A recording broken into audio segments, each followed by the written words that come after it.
ศีลธรรมกันนะฟังเทศฟังธรรมบ่อยๆกิเลสค่อยๆคอยลดคอยละ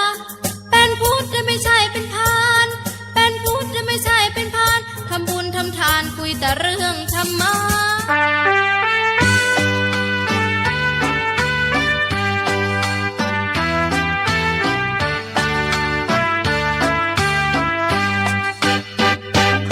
กันทำไมอยู่ไปเศร้าเหงาสวงรีบเรียนธรรมะทั้งปวงเดียวจะล่วงพ้นไว้ไปเปล่าโกรธกันทำไมโกรธไปใจเหงาเศร้ารีบเรียนธรรมะเราอยู่ว่างเปล่าไม่ดีอะไรโกรธกันทำไมโกรธไปให้ใจร้อนรนรีบเรียนธรรมะฝึกตนช่วยผ่อนปรนคลายทุกข์ใจได้อย่างเข้าวัดว่าเจอพระไหว้พระจิตใกล้กิเลสตัณหาจางไปรู้ธรรมะได้ไม่มีปัญหาโกรธกันทำไมใครๆที่เขารักกันสุขีอยู่ทุกวี่วันยิ้มแย้มกันสุขสันต์มีค่าเจ็บป่วยจาบันเฝ้ากันดูกันพร้อมหน้าไม่มีโมโหโกรธาได้ชื่อว่ารักชาติผู้เชิดโกรธกันทำไมตายไปไม่เจอนิพพานลืมกันโกรธกันเมื่อวานหวานฟุ้งซ่านไม่เกิดโกรธกันทำไมมิใช่สิ่งดีล้ำเลิศรีบเรียนธรรมะกันเถิดจะก่อเกิดสุขกายสุขใจ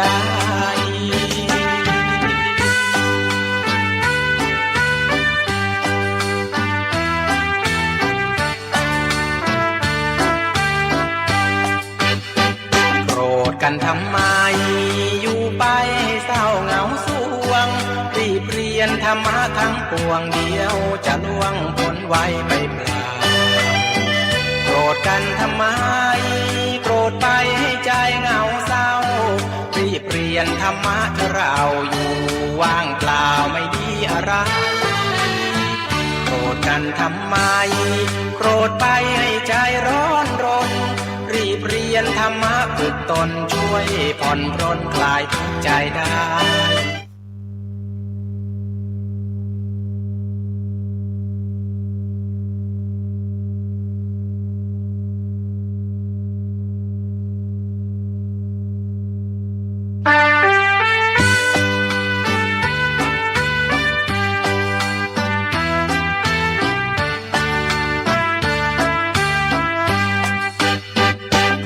กันทำไมอยู่ไปเศร้าเหงาสวงรีบเรียนธรรมะทั้งปวงเดียวจะล่วงพ้นไว้ไปเปล่าโกรธกันทำไมโกรธไปใจเหงาเศร้ารีบเรียนธรรมะเราอยู่ว่างเปล่าไม่ดีอะไรโกรธกันทำไมโกรธไปให้ใจร้อนรนรีบเรียนธรรมะฝึกตนช่วยผ่อนปรนคลายทุกข์ใจได้อย่างเข้าวัดว่าเจอพระไหว้พระจิตใกล้กิเลสตัณหาจางไปรู้ธรรมะได้ไม่มีปัญหาโกรธกันทำไมใครๆที่เขารักกันสุขีอยู่ทุกวี่วันยิ้มแย้มกันสุขสันต์มีค่าเจ็บป่วยจาบันเฝ้ากันดูกันพร้อมหน้าไม่มีโมโหโกรธาได้ชื่อว่ารักชาติผู้เชิดโกรธกันทำไมตายไปไม่เจอนิพพานลืมกันโกรธกันเมื่อวานหวานสงสารไม่เกิดโกรธกันทำไมมิใช่สิ่งดีล้ำเลิศรีบเรียนธรรมะกันเถิดจะก่อเกิดสุขกายสุขใจ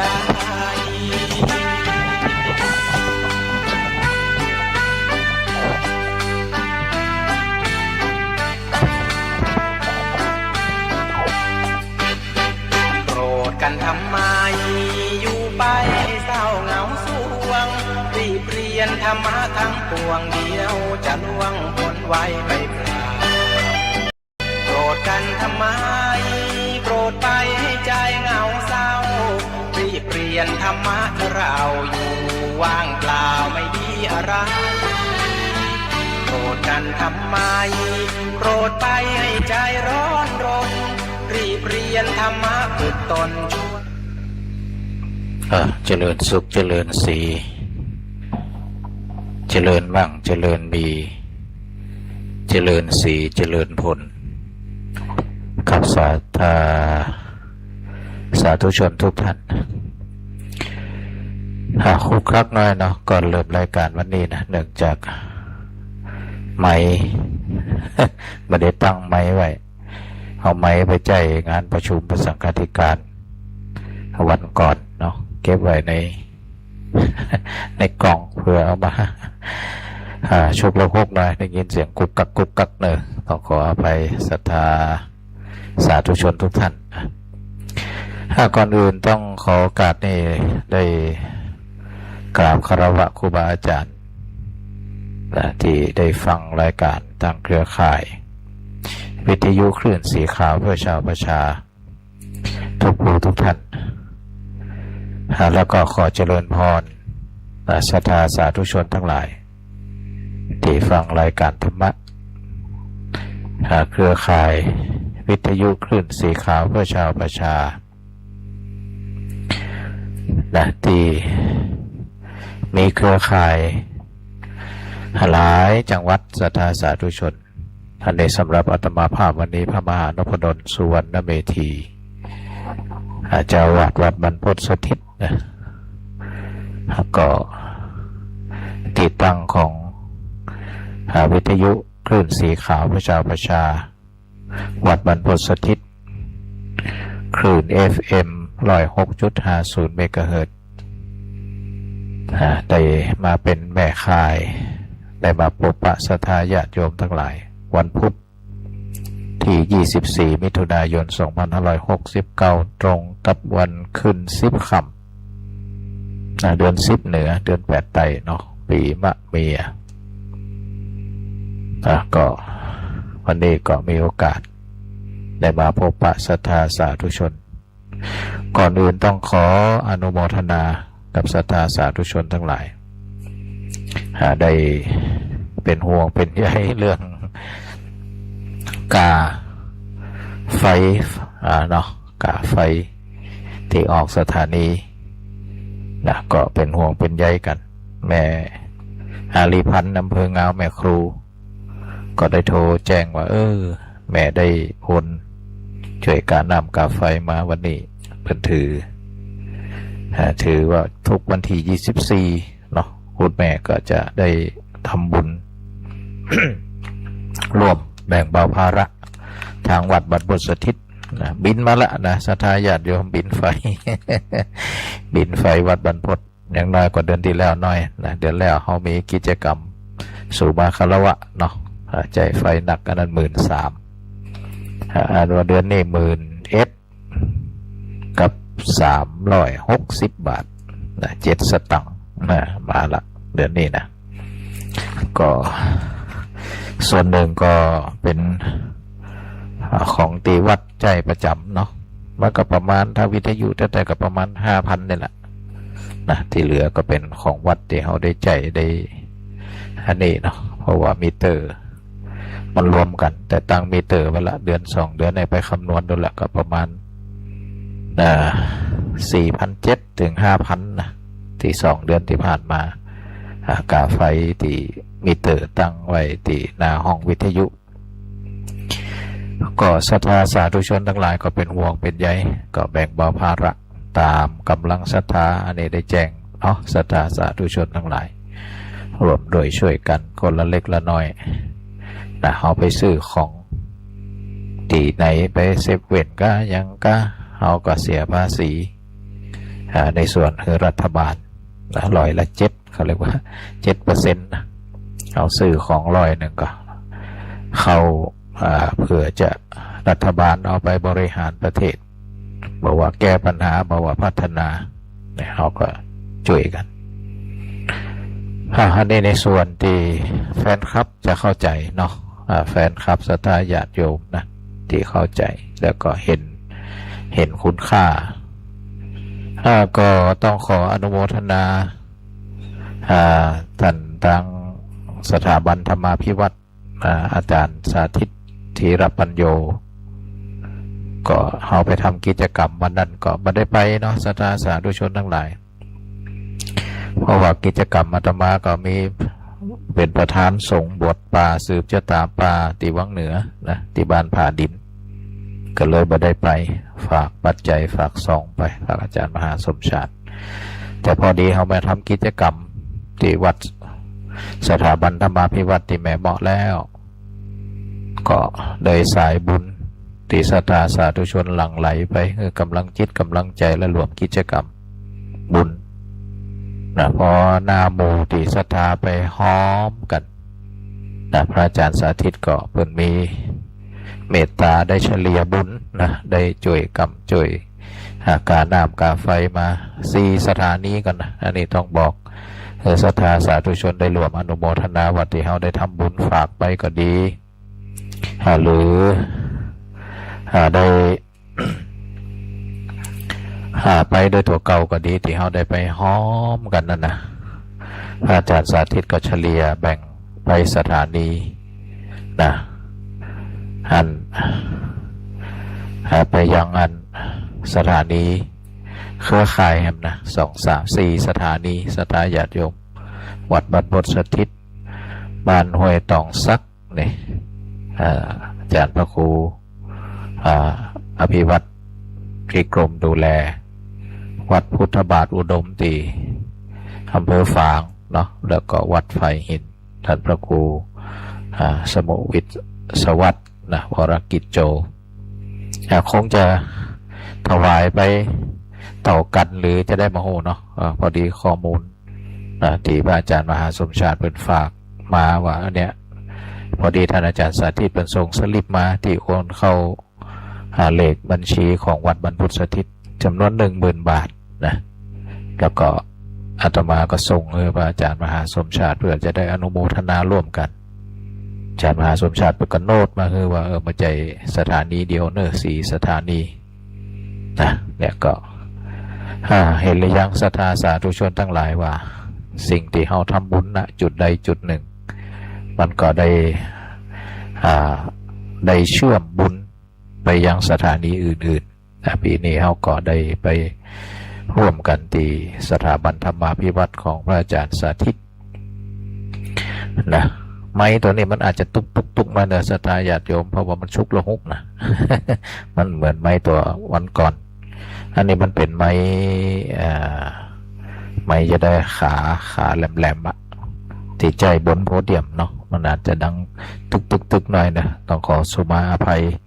ศรัทธาญาติโยมโดยนะเพราะว่าไม้แต่ละตัวมันเหมาะกับแผ่นตีมันบ่เหมาะกับแผ่นตีนะแต่ก็พอ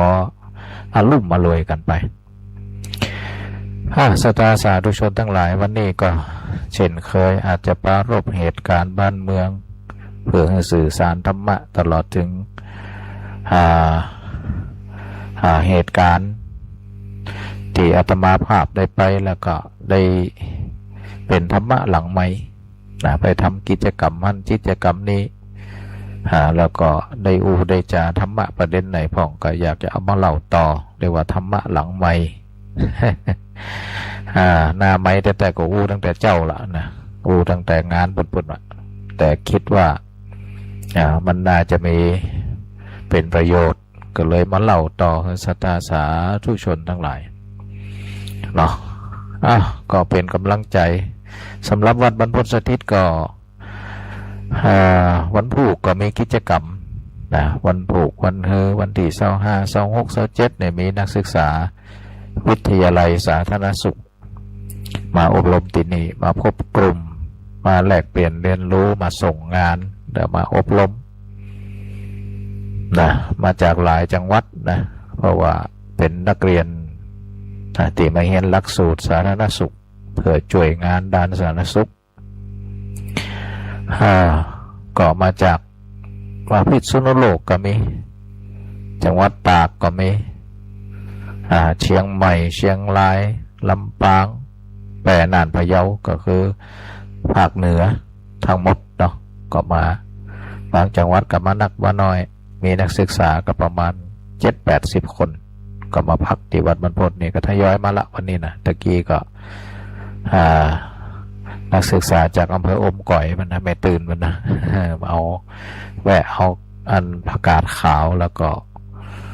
อะโวคาโดนะเอามาฝากนี่แล้ววันที่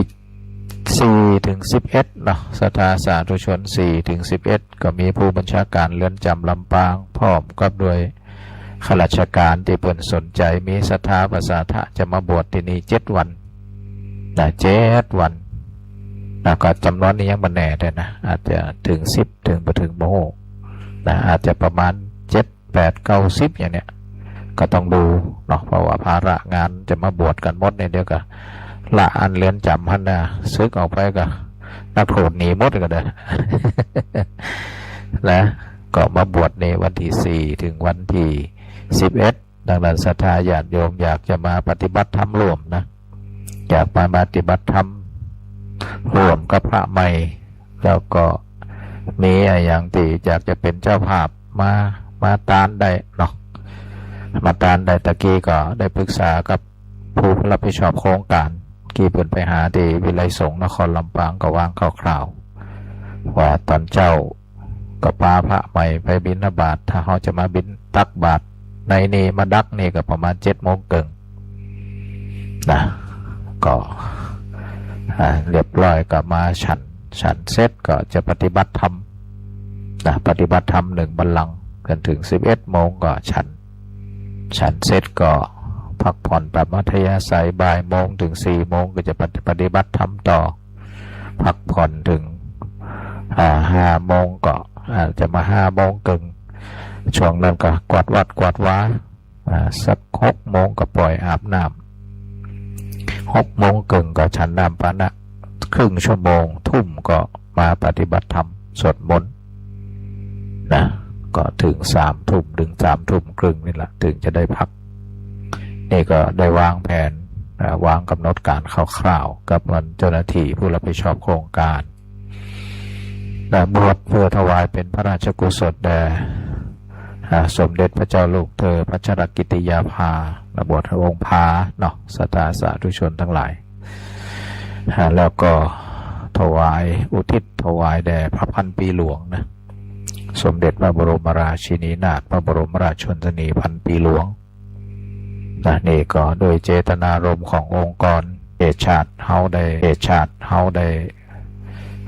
ประวัติศาสตร์ได้เคียงคู่กันมาเนาะเคียงคู่กันมาพระมหากษัตริย์ทุกพระองค์ก็เป็นอัครศาสนูปถัมภกและเป็นพุทธมามกะศรัทธาสาธุชนทั้งหลายเฮาก็เช่นกันนะเมื่อประชาชนเอาไปศึกษาประวัติศาสตร์ชาติไทยนะก็จะผูกพันเรื่องอัตลักษณ์ไทยต่างๆจิตรกรรมสถาปัตยกรรมวรรณคดีวรรณกรรมต่างๆก็มักจะมีพื้นฐานมาจากพระพุทธศาสนาพุทธศาสนาเดือนก่อนก็ได้มาหนังสือเล่มหนึ่งนะ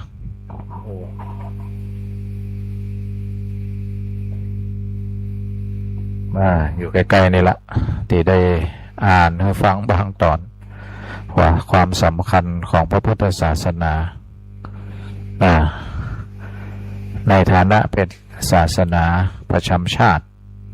ถึงแม้ไม่ได้บัญญัติในรัฐธรรมนูญนะแต่โดยนัยยะจำนวนประชากรหรือกระทั่งพื้นฐานเพราะว่าเกี่ยวกับชาติบ้านเมืองเนี่ยมักจะมีพระพุทธศาสนาเป็นแกนกลางเป็นฐานนะถ้าถึงว่าประชาชนส่วนใหญ่ก็เป็นพุทธศาสนิกชนนี่ถึงแม้ไม่ได้บัญญัติในพระธรรมนูญว่าเป็นศาสนาประจำชาติถ้าโดยได้คำนึงถึงความสำคัญก็ดีหรือเป็นรากฐานของวัฒนธรรมไทยก็ดีมักจะได้มีรากฐานมาจาก พระพุทธศาสนาทั้งสิ้นนะเช่นเป็นหล่อหลอมลักษณะนิสัยคนไทยนะทำให้มีเสน่ห์นะเป็นที่หลงไหลกับชาวต่างประเทศนะโดยเฉพาะเรื่องนิ่มจิตน้ำใจยิ้มแย้มแจ่มใสถ้าแบบมีข่าวเรื่องยาบ้าเรื่องอาชญากรรมสมัยนะศรัทธาญาติโยมประเทศไทยนี่น่าอยู่ขนาดนี้ก็ยังมีปัญหาสังคมแต่ก็สามารถเป็นลดทอนเรื่องความเป็นอัตลักษณ์ของไทยได้เรื่องเช่นคนไทยใจกว้างยิ้มแย้มแจ่มใสเอื้อเฟื้อเผื่อแผ่แสดงความเป็นมิตรเนี่ยฝรั่งงงนะมาถึงเมืองไทยแล้วงงแล้วทำให้หลงไหลถ้าถามกับข้าวกับปลาพอจิ้มฟรีนะย่ำพอแถมอีกต่างหากไม่คิดสตังค์ต้องฝรั่งชอบทุกประเทศนะทั้งคนจีนทั้งอย่างนั้นหลงไหลอย่างคนเวียดนามบางคนเนี่ยนะประกาศเลยนะจื่อเวียดนามแล้วก็รักเมืองไทยแถมไทยนามสกุลรักเมืองไทยมาทำมันคอนเทนต์กินมันจื่ออย่างพวกนั้นนี่หลงไหลเป็นอะไรอย่างก็คล้ายๆว่าคนสัญชาติเป็นเวียดนามแต่ใจเป็นคนไทยซะแล้วเนี่ยเพราะไปหาคนเฒ่าคนแก่กันลูกมาจากไหนนะดูอันคอนเทนต์บนนั้นนะงามแต่งามว่ามานี่เนี่ยเวลาต่ำส้มสั่งต่ำส้มว่าเอาสตังค์เนี่ยโอ้คนไทยนี่แหละก็ได้มาจากรากฐานหลักธรรมะเรื่องความเอื้อเฟื้อเผื่อแผ่ความเสียสละนี่นะก็กลายเป็นพื้นฐานของหลักธรรมทางพุทธศาสนามันได้แทรกซึมผสมผสานอยู่ในความคิดจิตใจและกิจกรรมของชีวิตของคนไทยนะอันนี้เราก็ต้องภูมิใจนะนอกจากนั้นมีวรรณคดีภาษาศิลปะดนตรีของไทยเนี่ยจะยังเกี่ยวเนื่องอยู่กับพระพุทธศาสนาทั้งสิ้นศรัทธาสาธุชนทั้งหลายนี่จิตรกรรมต่างๆฝาผนังนะที่วาดรูปทำมือมีศิลปินที่เนรมิตสร้างสรรค์อันประณีตสวยงามก็ด้วยที่เฮาโยงกับความเชื่อศาสนาจิตรกรเนี่ยก็เลยวาดรูปเกี่ยวกับเชิงพุทธนะศิลปะเชิงพุทธเขาเรียกพุทธศิลป์เนี่ยเยอะมากจนเกิดความงดงามละเอียดละออพระพุทธศาสนานั่นก็ดูห่างๆเหมือนญาติโยมเขาห่างเหินจากศาสนาแต่ลึกๆแล้วก็ยังเป็นศูนย์รวมจิตใจของคนไทยนะเพราะไม่โดยตรงก็โดยอ้อมแต่ก่อนจะอาจจะมีอิทธิพลเนาะเรื่องของฟ้าวิกฤตอะไรอย่างนะแต่ก่อนเนี่ยตุเจ้าว่ากับโอ้แล้วแต่หลวงพ่อเพิ่นนั้นขอบิณฑบาตหลักประยุทธ์นะประเดี๋ยวเนี่ยบารมีเรื่องบุคคลเนี่ยอาจจะไม่ค่อยมีเท่าไหร่แต่โดยวิธีการก็ยังได้สะท้อนถึงความมีอิทธิพลของหลักธรรมทางศาสนาเขามีศูนย์ดำรงธรรมแต่ก่อนเนี่ยอยู่ที่ตัวเอานะตัวลุงตัวป่อตัวเอาตัวลุงตัวป่ออูกรรมเนี่ยก็บางครั้งกับบอยากคืออภัยจำเป็นนี่เขาเรียกบารมีธรรมโดยบุคคลนะแต่ประเดี๋ยวเนี่ยมาฟังหลวงพ่อนะหลวงพ่ออยู่เฉยๆเป็นหลวงของเจ้าบ้านแต่เวลากระบวนการแก้ปัญหาเรื่องว่าในเรื่องต่างๆก็ยังถึงแม้จะเรียกศูนย์ไกลเกลี่ยศูนย์ดำรงธรรมศูนย์อย่างกันแล้วแต่ก็ยังไม่ทิ้งร่องรอยของวิถีวัฒนธรรมในเชิงพุทธเอาไปแก้ปัญหาการให้อภัยนี่การให้อภัยกันความฮักกันสามัคคีกันกตัญญูกตเวทีนี่เพื่อจะเล่าเรื่องราวเวลาจะไกลเกลี่ยกันนะเอาเป็นมนุษย์อย่างเดียวกันนะเนี่ยก็ล้วนแล้วแต่หลักธรรมทางศาสนาเอามาหนุนเสริมเรื่องของการบริหารจัดการเรื่องความขัดแย้งเรื่องความการพัฒนาในประเด็นอื่นๆ เนาะอันนี้เราก็ยังมีพระพุทธหลักธรรมทางพุทธศาสนาหรือแม้กระทั่งสถาบันวัดวาอารามก็ยังเป็นศูนย์รวมจิตใจของชาวพุทธอยู่นะนี่ศรัทธาสาธุชนทั้งหลายนะดังนั้นก็เราจงภูมิใจนะในการที่ได้มาพบได้มายอมรับนับถือพระพุทธศาสนานะเราก็เห็นว่าบรรพบุรุษของเราได้เลือกแล้วนะว่าพุทธศาสนาเป็นศาสนาที่เหมาะสมกับวิถีชีวิตของคนไทยก็เลยเลือกนะมีพระมหากษัตริย์มากมายยกตัวอย่างนะนี่เรื่องนั้นเกี่ยวกับสัญลักษณ์ต่างๆกับแฝงมาสัญลักษณ์ทั้งสามอย่างเช่นถ้าธงไตรลงค์นี่นะมีเป็นงานเป็นพระราชนิพนธ์ของพระบาทสมเด็จพระเจ้าอยู่หัวรัชกาลที่6พระบาทสมเด็จพระมงกุฎเกล้าเจ้าอยู่หัวนะได้ทรงกำหนดสีธง3 สี3 สถาบันมีใจความมาขอพร่ำรำพันบรรยายความคิดเครื่องหมายแห่งสีทั้ง3งามถนัดขาวคือบริสุทธิ์สีสวัสดิ์หมายพระไตรรัตน์และธรรมะคุ้มจิตไทยนี่สีขาวหมายถึงพระรัตนตรัยและพระธรรมธรรมะแดงคือโลหิตเราไซซึ่งยอมสละได้เพื่อรักษาชาติศาสนาหมายถึงชาตินะน้ำเงินคือสีโสภาอันจอมประชาพระโปรดเป็นของส่วนองค์ในสีน้ำเงินคือพระมหากษัตริย์จัดริ้วเป็นทิวไตรลงค์จึงเป็นสีธงที่รักของเราชาวไทยนี่ก็ถือว่าพระพุทธศาสนากับสถาบันชาติบ้านเมืองก็ยังคู่กันมาถึงแม้อย่างเช่นสมัยพระกุลคำแหงนะเป็นกษัตริย์รัชกาลที่3แห่งกรุงสุโขทัยได้บรรยายตอนหนึ่งว่าเกี่ยวกับศาสนาพ่อขุนรามคำแหงเจ้าเมืองสุโขทัยนี้ทั้งชาวแม่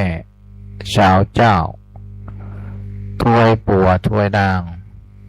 ลูกเจ้าลูกขุนทั้งสิ้นทั้งหลายทั้งผู้ชายผู้หญิงทั้งช่วยมีศรัทธาในพระพุทธศาสนาทรงศีลเมื่อพรรษาทุกคนนี่ว่าโอ้ยง่ายว่าเราประชาชนชาวสุโขทัยบอกว่าเป็นเชื่อเจ้าขุนมุนนายตลอดถึงศรัทธาทั่วไป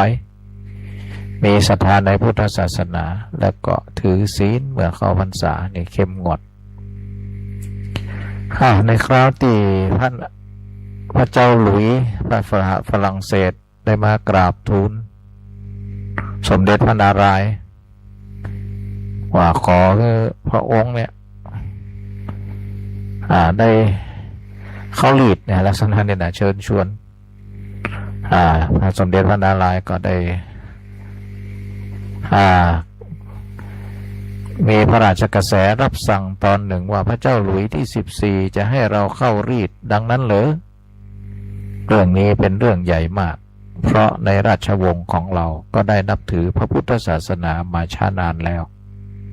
จะให้เราเปลี่ยนศาสนาอย่างนี้เป็นการดูยากอยู่นี่นี่เป็นมั่นคงแล้วก็ข้อความต่อไปนี่ก็อันนี้เหมือนกันนะย้อนไปอาจจะให้เราเปลี่ยนศาสนานี้ยากอยู่ถ้าพระผู้เป็นเจ้าผู้สร้างฟ้าสร้างดินจะต้องการให้เราทั่วโลกได้นับถือศาสนาอันเดียวกันแล้วพระเจ้ามิจัดการให้เป็นเช่นนั้นเสียแล้วหรือนั่นอันนี้เขาก็อ่านตามเอกสาร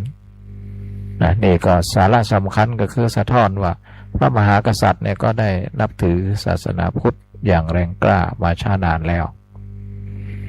มาดูหลักศิลาจารึกของพระเจ้าตากสินมหาราชนะผู้กู้ชาติกู้บ้านเมืองหลังจากเสียกรุงไปครั้งที่2นะมีปรากฏอยู่ในวัดอรุณราชวรารามมีจารึกว่าอันตัวพ่อชื่อว่าพญาตากทนทุกข์ยากกู้ชาติพระศาสนาถวายแผ่นดินให้เป็นพุทธบูชาแด่ศาสนาสมณพุทธโคดมให้ยืนยงคงถ้วน 5,000 ปีสมณพราหมณ์ชีปฏิบัติให้พอสมเจริญสมถะวิปัสสนาพ่อชื่นชม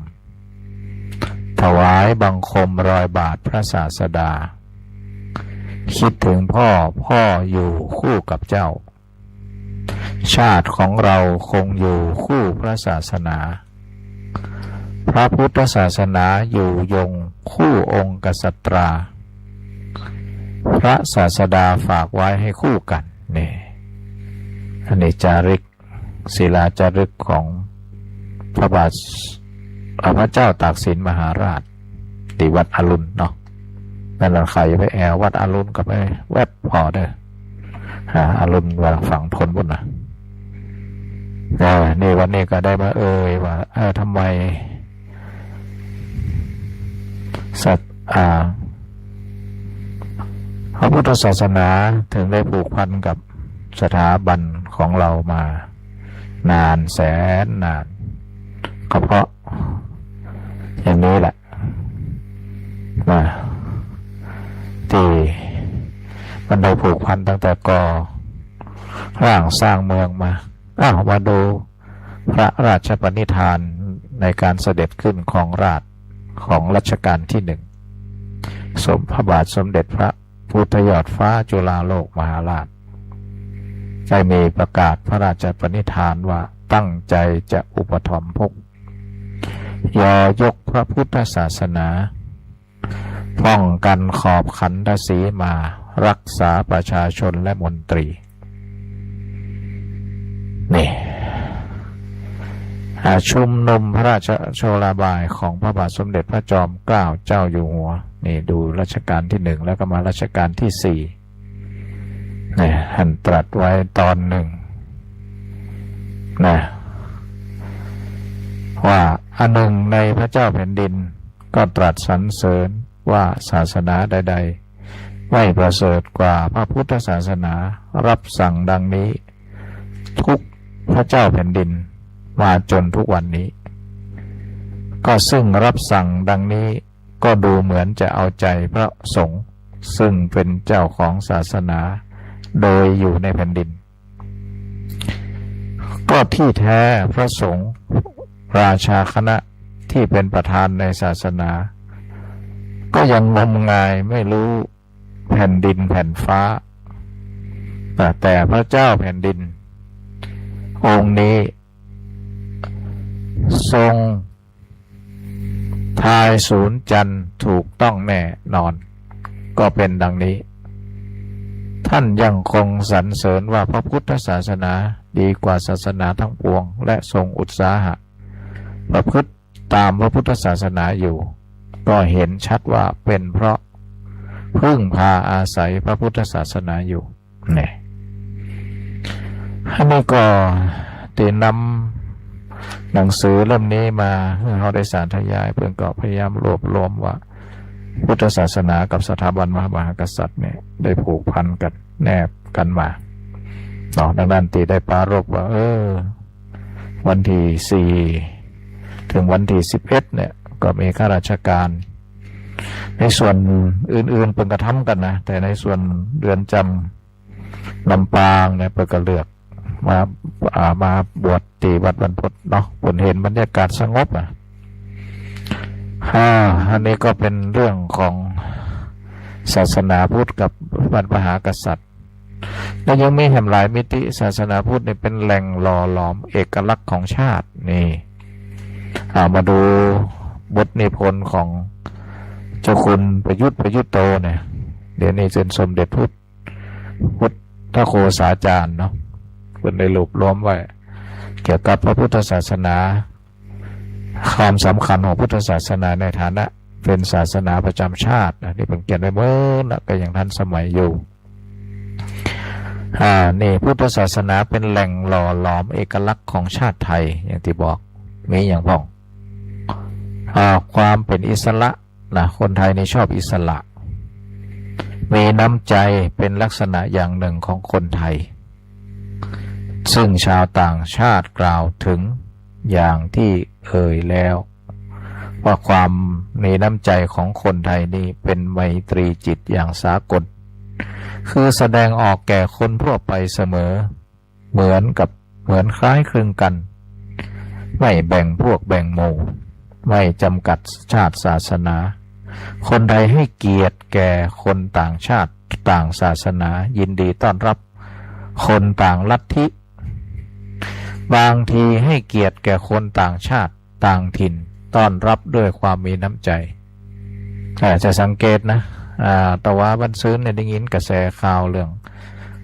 ตีแฟนคลับของคนไทยไปดู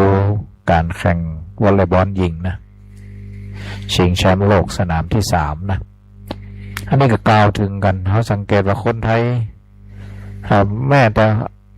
ทีมไทยไม่ได้แข่งนะคนไทยนี่ก็จะไปต้อนรับไปเชียร์ทุกทีมนี่เขาบอกว่าเห็นยากเชียร์แบบสุภาพแล้วก็เชียร์อย่างมีน้ำใจนะโตมีของรางวัลล้อส่งนักกีฬานี่ทึ่งมากแล้วก็ประทับใจมากนี่ก็ได้สะท้อนถึงสิ่งที่หล่อหลอมโดยทางตรงและทางอ้อมจากพระพุทธศาสนาจากรุ่นถึงรุ่นนะเด็กๆบางคนอาจจะมองว่าฉันไม่ได้นับถือศาสนาอะไรนะแต่โดยบริบทสังคมไทยก็จะมีลักษณะอย่างนี้มีน้ำจิตน้ำใจก็ซึมซับถึงแม้ว่าได้นับถือพุทธหรือไม่มีศาสนาก็ได้ซึมซับเอาสิ่งเหล่านี้ไปอยู่นะ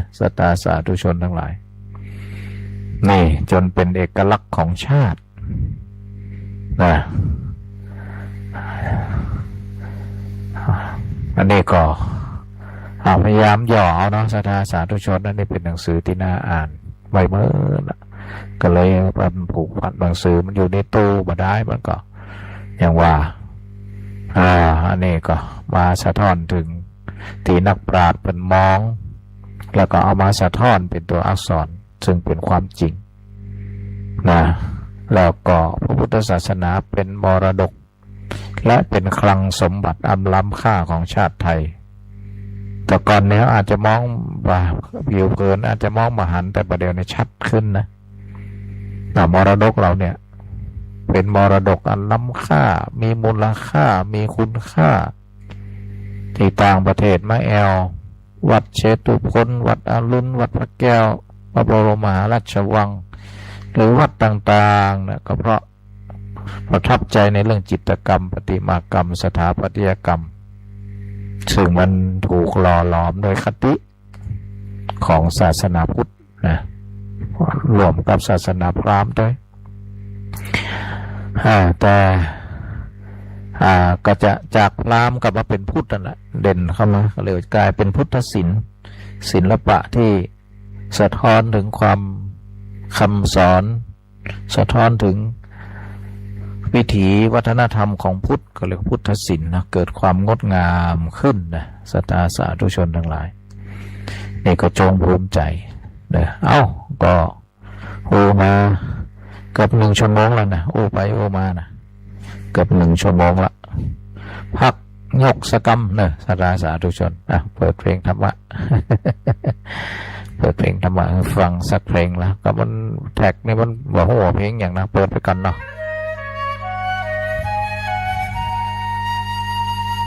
อันนี้ก็สู้กับเปิดแล้วเพลงนี้นะเพลงนี้ก็กำแพงรุ่นนะจากไหน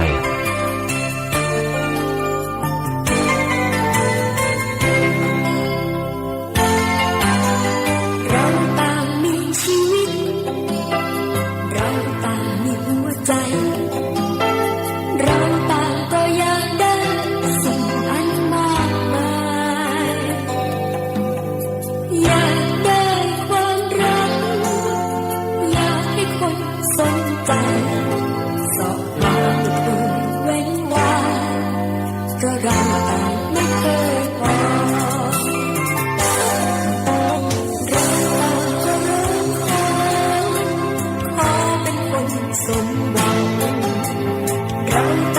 ชิงชังที่จะเสียใจ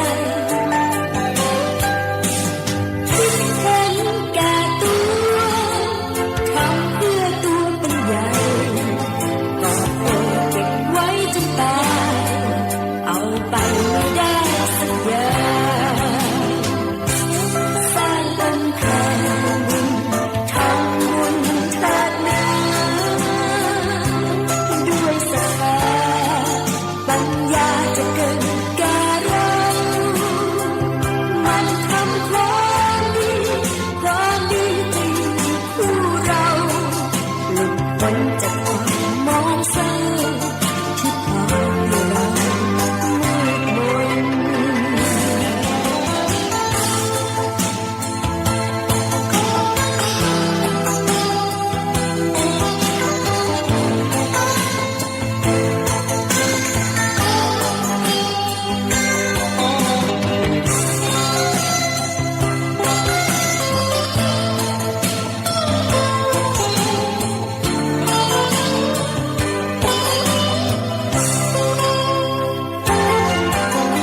เราต่างก็ร้อง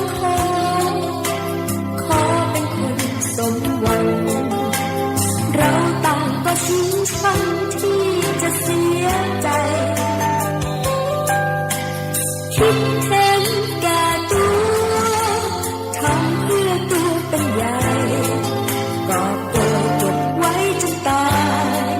เอาไปไม่ได้สักอย่างสร้างกำแพงบุญทำบุญเถิดนะด้วยศรัทธาปัญญาจะเกิดแก่เรามันทำความดีความดีที่ผู้เราหลุดพ้นจากความมองเศร้าที่พาให้เรามืดมน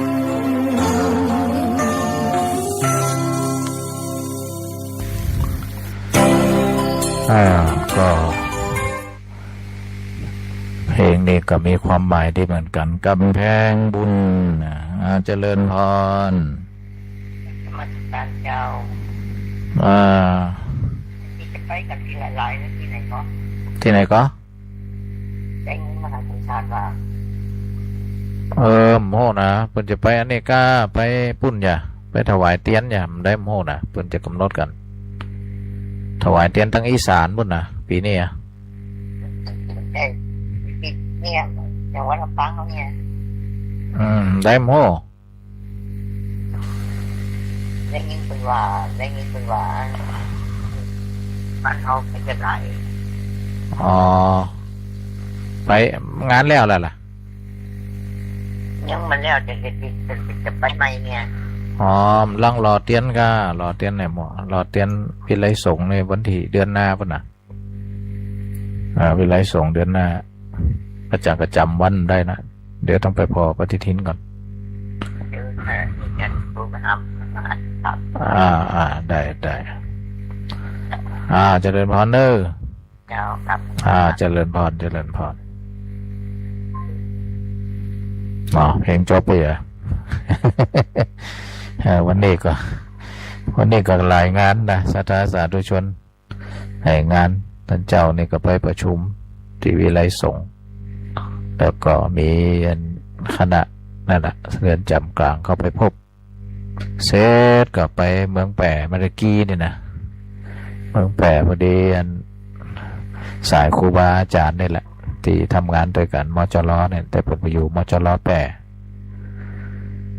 นะแม่เป็นเสียอายุ94นะศรัทธาสาธุชนนะแถวๆอำเภอร้องเนี่ยก็เลยไป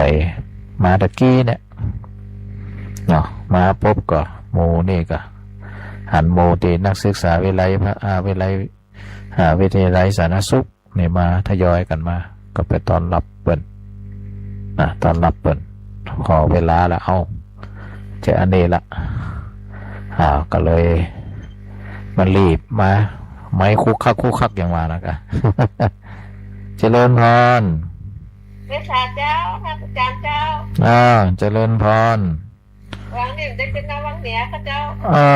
เดี๋ยววันที่26อ่ะ26นี่ขึ้นไป26นี่ไปเจ้าอ่ะเพราะว่าอย่างก็วันเกิดวันประสูติของสมเด็จพระสังฆราชทางบ้านเมืองเพิ่นก็ทำบุญถวายเป็นพระราชกุศลแด่สมเด็จพระสังฆราชนะ7 โมงจะไปทำบุญตักบาตรกับที่วัดบ้านใหม่แล้วก็แม่นเสร็จแล้วก็จะไปอบรมละอ่อนทั้งวันอะละอ่อนวังเหนือวิทยา เจ้า อยู่วังเหนือที่26นะ ได้สถานที่ไหมนี่อาจารย์ออกไว้น้อยเนาะ แม่นอะอยู่กับ ไม่มีเวลานะเจ้า อยู่กับวัดนี่ เจ้ากำลังใจอาจารย์นะเจ้า ฝนตกเหรอวังเหนือ เจ้ามันเหมือนได้แต่ว่าอย่างเงี้ยถ้าจะตกอยู่ เจ้าไว้สาเจ้า เจริญพรเด้อ เจ้า เนาะแม่น้อยวังมนปุ่นนะตำบลตรงหัวนะก็บอกพี่น้องวังเหนือได้ฟังเครือข่ายจากแม่ขจารย์นี่เนาะศรัทธาสาธุชนนี่เป็นครอบครัววันก่อนก็ไปเป็นประธานที่วัดอย่างก็ชัยยาถุงล้อมถุงบรรจุจูดถุงไงก็ว่าอยู่รอยต่อระหว่างห้างชัดกับเกาะค้าน่ะเป็นชายแดนเกาะขาติดกับบรรจุบรรจำปะนะซึ่งเป็นห้างชัดไปก็ไปเจอแฟนคลับหลายคน ฟังวิทยุอยู่เจริญพร เจ้าจะดูเจ้า ไหนนะ ไม่น้องเป็ดยางเลี้ยงหนองรอง น่ากับบัได้เมมจื่อไว้สักเตียจะเมมไว้กับบัตันเมมสักก็มาสายหนึ่งเข้าสายหนึ่งเข้าฝนตกก่อนไหมน้อง ประตูเจ้า ที่ตกตะกี้หน่อยเจ้า บัดเดียวนี้มันหายไปละตกน้อยบัดเดียวนี้ตกน้อยแดดหนัก ตกโปเย็นแล้วเจ้า ได้ละ เจ้า กี่ข้าวแรงแล้วเนี่ย อีกแล้วเจ้า มันจะ ก็หลายวันนะมาได้ยินเสียงเป็นเทศอะไรอย่างเนาะมาเดียววันนี้ได้ยินเด้อ แหละ จะมาวันไปหล่อเตียนไอ้ที่กันลำปางนั่นนะ ก็น่าก็มาได้ไปสักกรรม แล้วไปกำแก้ ไม่ไปสักกรรมงานวังเหนืออย่าไปบวชพระบวชป่าอย่างเงี้ย ไปแล้วปิกมาแว่อันวัดสี่หมวดเก้าเจ้า สี่หมดเก้า ลูกหลานอยู่ห้อนตูดนึก อยู่นี่นะ เจ้า สี่หมดเก้าลายฮะนะ บุญชงเจ้า นั่นลูกหลานล่ะ เจ้า ดีละได้ไม่แอวเนาะ ไปวันโพธิ์สรีหมูตี อยู่เพ่อยู่ผมฝากหนึ่ง อยู่ผมฝากหนึ่ง วันนั้นเอาเบอร์โทรไปกับโทรเพื่อนเริ่มพอดีติดกัน เจริญพรแม่น้อมเนอ เจ้า สาธุนะสาธุสายเข้าละสายเริ่มเข้าละเจริญพร เจ้าไว้สาเจ้าภาษาเจ้า อันนี้ไผ่ไหน อันนี้มันเป็นสมัยนางแลเจ้า นางแล้ล่ะ เจ้าวันนั้นได้มาตะกรรมเลยเจ้า ไปกะ โอ้เตรียมหันกันตะกรรมเลย ยังว่าละไปแบบไปแล้วก็ไม่ได้ปั่นปอนใช่ไหมก็ต้องรีบไปตีซบปราบนะบ้านครูบาเกมเจ้าแม่ก็พอหาอาหารกันเจ้าไปฮันก็สวดมนต์เรียบร้อยแล้วก็ในคณะที่เป็นหมอบนั่นน่ะหมอบสลงสลาไปกันลังอู้กันนะพระอาจารย์ก็แวบมาเจ้าแวบออกมาก็มหาสมศักดิ์นั่นแหละมันจะรอประจานรอเตรียมอะไรก็เจ้านี่พระอาจารย์ก็ยังจำวันได้แต่เนี่ยเดือนกรกฎาน่ะเป็นกรกฎาแล้วได้ไปวันนั้นได้ไปสักเตือนได้เดี๋ยวไปเจอกันพูดกันได้เจ้ากรกฎานังใจเนอะเจ้าเจริญพรเนอะวัดเจ้าพี่น้องนั่งแลสุมาเตะสายบางสายกับตันหับกับเนาะก็ได้ได้จ่าเพื่อเขาได้สืบเรื่องเล่าอดีตว่าคนตะก่อนเปิดมีความคิดความเห็นจะได้เกี่ยวกับชาติบ้านเมืองเกี่ยวกับศาสนาแล้วเปิดให้ความสำคัญจะได้ เริ่มตั้งแต่สถาบันพระมหากษัตริย์มานะแม้แต่องค์พระเจ้าอยู่หัวรัชกาลปัจจุบันของเขาเนี่ยนะพระองค์นี่ใส่ใจในเรื่องศาสนาแล้วก็ปฏิบัติธรรมมากเลยเนาะเจริญพรเจ้าไว้ค่ะเจ้าท่านได้ท่านอาจารย์เจ้านี่ที่ไหนก็แม่มาลัยปลาไข่ไตนะเจ้าอ๋อมาแม่มาลัยแม่มาลัยมันปลาไข่ไตปลาไข่เหนือนี่มีศพทุเจ้าเนาะแม่ละเจ้าแม่ก็ไปมาจะไปตอดแม่ป้อนลูกละเจ้าคนอ๋อนั่นเปิ่นฮดน้ำศพวันนี้ก็ฮะเจ้าแม่ละเจ้านี่ก็ไม่ได้ไปก็มาไปเมืองแปรจ้ะไปวางลีดเมืองแปรเดี๋ยวมีโอกาสจะไปอยู่เดี๋ยวมีโอกาสไปนะเจ้าเนาะได้ยังแม่ก็เคยหันกันนะท่านด่านนี่นะมาหันกับเนี่ยหันจะได้ในหูเพราะอะไรคงจะนับเหมือนกันนะเจ้าจะเริ่มแต่ว่าคุณจะรอเตียนก่อนนะเจ้ารออยู่ปีนี้นะแหละเดี๋ยวก่อนเดี๋ยวนั่นพักเบรกในกำพักเบรกในสกรรมได้ไปพอตารางกำก่อนมันมีปฏิทินจะได้แจ้งให้ทราบคนยุ่งแค่เปิดกับใครหลวมทำบุญนี่นะจ๊ะเราเทียนวิไลสูงนี่นะได้เดี๋ยวจะแจ้งให้เป็นระยะเปิดเป็นสะพานบุญก็เปิดนี่นะเจ้าได้เจ้าเจริญพรนะแม่เนอเจ้าเจริญพรพี่น้องเจ้าเจริญพร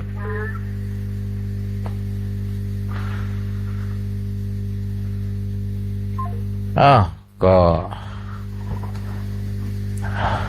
ช่วงนี้ศรัทธาสาธุชนเดี๋ยวก็ปั้นยังมีเวลาอยู่เนาะที่โทรติดแล้วก็ลุดไปกับเดียวก็โทรกันได้ช่วงนี้ก็ได้จาธรรมะกับศรัทธาสาธุชนเจริญพรโลบ้านหนองห้าหนองห้าตั้งแต่ก็หนองห้าจำมาได้อย่างมาแล้วเนี่ยอย่าหนองห้าใกล้จิตอาลีนี่แหละใกล้จิตอาลีนี่เหรอมาจักกะแม่ฟังอยู่มากินข้าวต้มด้วยกันยังลืมกันได้อยู่นี่เนาะที่บิณฑบาตวันนั้นนะบิณฑบาตทันแล้วกินน้ำมาหามจะเลี้ยงก๋วยเตี๋ยวได้ถึงมาทุกปีแถวนั้นนะโซนนั้นเนาะเจ้าปูก็ไม่จะต้องแล้ว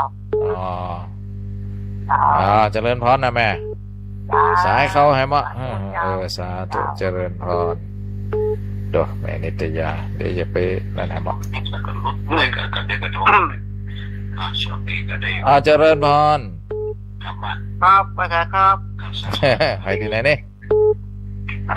จากลี่นะจากลี่กะครับโอ้ได้ยินชัดอยู่เนาะพี่น้องชาวลี่ครับฝนตกก็ชัดเจนดีครับชัดเจนนี่เนาะครับโอ้ป้ออย่างกันนี่ปมวกปมวกครับอยู่คนเดียวกะปมวกก็เลยอยู่ได้ก็ให้ได้ลูกได้หลานครับอยู่ได้ลูกครับดีละอยู่ได้ลูกได้หลานฟังถึงวันน่ะปมวกล่ะฟังถึงวันครับโอ้ดีละเนาะครับเจริญพรนะครับเจริญพรเทศฟังธรรมดีละสุดยอดครับเจริญพรอยู่ดีมีสุขฮัลโหลกลับไปสาพระอาจารย์เจ้าเสียงคุ้นๆไปมั้งเนี่ยคนไก่หนองล่องคนหนองล่องกันนะคนไก่เจ้าอารมณ์ดีเนาะวันนี้เนาะมาได้ฟังธรรมะมันฟังธรรมะแล้วมันนอนรับดีแน่อย่านอนรับเนาะเจ้าเขาฟังแน่เขาจะรับกับไวไฟกับมันรับดีนะแม่ว่าดีละสุดยอดนี่ละเจ้าอิ่มในทะเลบุญนี่นะคนว่า เจ้าเป็นกำลังใจให้แน่ เจริญพรเนอแม่สีกุล เจ้า ลองพี่น้อง เจ้า เจริญพร สาธุเจ้า เจริญพร นมัสการไหว้สาเจ้า พระอาจารย์มันได้เม้มจื่ออย่างนะ จำได้ล่ะ มันหลายสายแล้วไหมเนี่ยตั้งไหน แม่บ้านเย็นจันทวงศ์บ้านสีมัดเก้าเจ้า สีหมดเก้านี่ เจ้า เป็นสีหมดเก้าก็ไปเฮียนอย่างก็วันก่อนกับพระอาจารย์ก็ไปสอนหนังสือที่โรงเรียนผู้สูงอายุฮะน่ะบ้านล่องบ้านสีหมดเก้าก็มี เจ้า ไป บ้า เฮีย น น สีมัดเก้าแม่เฮียนปีหนึ่งปีว่าเทศบาลเมืองเขลังเนี่ยเจ้า ปีหนึ่งพระอาจารย์ไปสอนปี6นะ เจ้า แต่ว่าไปสอนอยู่ แต่ว่าไปปีหกเลยเจ้า ปี วันนี้ไปเจ้า ไปเฮียนเหมือนกันเนาะ เจ้าอีแม่ปีหนึ่งวันนี้มีอันพุทธศาสนายังมีแต่เจ้าถ้าจะพุทธนาจะมีเจ้า เวียนกันเนาะ เจ้าเวียนกัน ดีละเฮียนหลายวิชาแกงหอมแกงเลย เจ้า À. เฮียนหลังเจ้าเจ้า เริ่มร้อนนะแม่ดีละ เจ้า เมื่อ สา สี่ ธุ โมง สาธุ เก้า ปีหนึ่งวันนี้ เจริญพร เจ้าแก่พระชาเจ้าท่านพระมหาเจ้าแม่ทุกแก้ววันศิลาพรสิทธิ์เตี้ยเด้อโอ้บัดได้ยินขึ้นห้วยตองซักนี่นะถ้าเมื่อวันที่20มาแล้วเด้อ โอ้ มาได้ยินวันนี้ได้ยินท่านพระมหาว่าเพื่อนชงก้านน้ำก้าฟอยมาถึงได้ยินวันนี้นะเจ้า นะอันห้วยตองซักเพื่อนแบ่งส่วนเป็น4ส่วนก่อนนะ น่ะ เจ้า ได้บุญ อันนี้เราต้องช่วยกันเด้อกาฟอยนะเจ้ามันนักนะเจ้า ผมตก อย่างวัดบรรทดสถิตประเดี๋ยวเนี่ยมันกับมื่นไปแล้วอ่ะ มันยังว่านะมันเปิดแอร์มันก็มันได้เครื่อง เจ้าแม่นแล้วเจ้า ต้องเปิด ต้อง แอร์ ช่วยกันต้องช่วยกันเด้อเจ้า เจริญพรขอบคุณ อยากได้จ่าเด้อมาได้ยินธรรมะมันกับมาม่วนอย่าผู้สูงวัยนี่นะเจ้าเจ้าแกับไม่จ่าจัดตู้เด้อเจ้าเด้อ เจริญพรแบบเป็กพี่น้องบ้านเราเจริญพร มาสการท่านมหาเจ้า มาแม่ ชอบใจคำมันเงา บันแหงบันเนี่ยพูดล่ะมันเงา ท่านวันนั้นเจอไปประชุมสงฆ์ใหญ่วันนั้นเจอท่านเจ้าคณะอำเภอก็เจ้า หลวงพ่อเจ้าคณะอำเภอมาว่ะมากะ อาจจะดอดละเลขากับไปดู พระอาจารย์ก็มาแต่พระอาจารย์ยุ่งขนาดนั้นมันนั่นเป็นเจ้าของตีเนาะเลยสุนอาเนี่ยโหวันนั้นนะ เรียกว่าย้ายว่าเจออันท่านมหาธรรมดลกอยก็ว่าจะไป ใครเป็นไผ่พ่อเป็นปั้นลูกนะ ก็แรกกะใช่ป่ะเจอกันนี้กะเนาะย้ายกับว่าจะนี่ เนี่ยหันกันแวบๆอยู่แต่ว่าไปนั่งใกล้ๆรองอำเภอมันร่อง ท่าน พระอาจารย์ก็นั่งแล้วก็ลุกเดี๋ยวก็นั่งเดี๋ยวก็ลุกอ่ะเป็นเจ้าของตีก็เลยบ่เคยได้ได้จ่าเปิดเจ้าได้ เจ้าอันถ้าโยมย้ายได้ฮู้ว่าท่านเลขาเปิดบอกกันเดี๋ยวจะฝากอันยังไปฮื้อกะถวาย เป็นยังก็บ่เคยได้ไปปุ่นถ้าไปปุ่นเลยอันนี้แวบโทรไป วันหน้าก่อนนี่เนาะวันหน้าเปิดมาเงากันเจออีกมันจะมีโอกาสมาอยู่ใกล้อีกกันเนาะ ได้ไปอยู่ เจ้า เจริญพรเนอร์ สาธุเจ้า เจริญพรก็ศรัทธาญาติโยมเนาะเดี๋ยวก็เบรกอันนี้สักกรรมเนาะเพลงธรรมะเปิดเพลงธรรมะสักเพลงเนาะเดี๋ยวไปพอปฏิทินนะครับเพลงอย่างนั้นมันเหมือนอันไม่ได้หันชื่อเพลงนั่นดนตรีเหรอ ลุงลังเลยนะวันนี้นะสถานญาติอยู่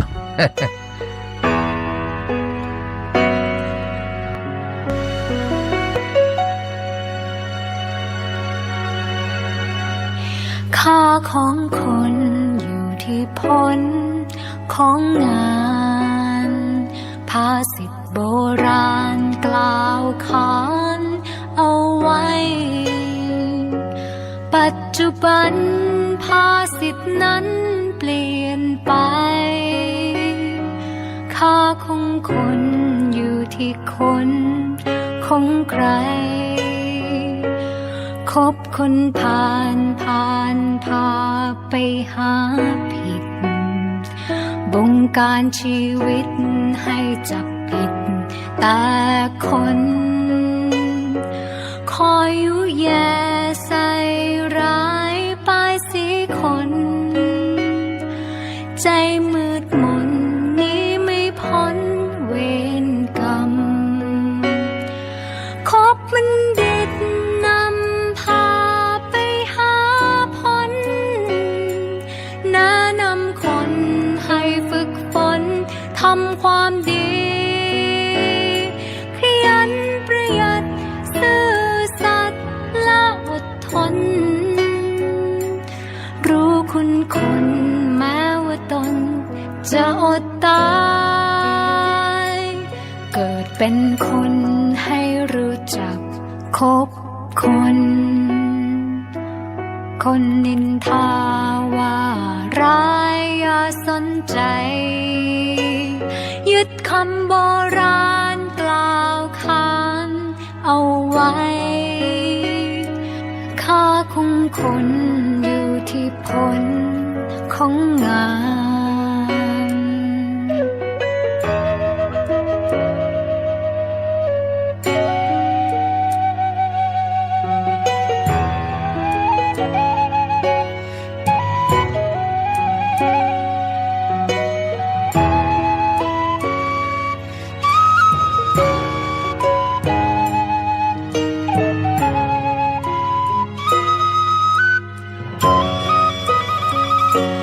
คบมันเด็ดนำพาไปหาผลแนะนำคนให้ฝึกฝนทำความดี ขยันประหยัดซื่อสัตย์และอดทน รู้คุณคนแม้ว่าตนจะอดตาย เกิดเป็นคนให้รู้จักคบคน คนนินทาว่าร้ายอย่าสนใจ ยึดคำโบราณกล่าวขานเอาไว้ ค่าของคนอยู่ที่ผลของงา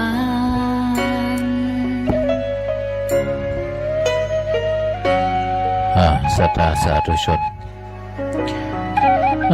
จริงๆความหมายของเพลงนี่ก็จัดดีนะทำไมธรรมะค่าของคนอยู่ที่ผลของงานค่าของคนอยู่ที่ความกตัญญูกตเวทีค่าของคนอยู่ที่การสู้ชีวิตเนาะเนี่ยค่าเขาเรียกคุณค่านะมันนั่นประเดี๋ยวเนี่ยเขาตีคุณค่าไปตั้งมูลค่ากันเลยยังเป็นตัวเงินตัวทองตัวเงิน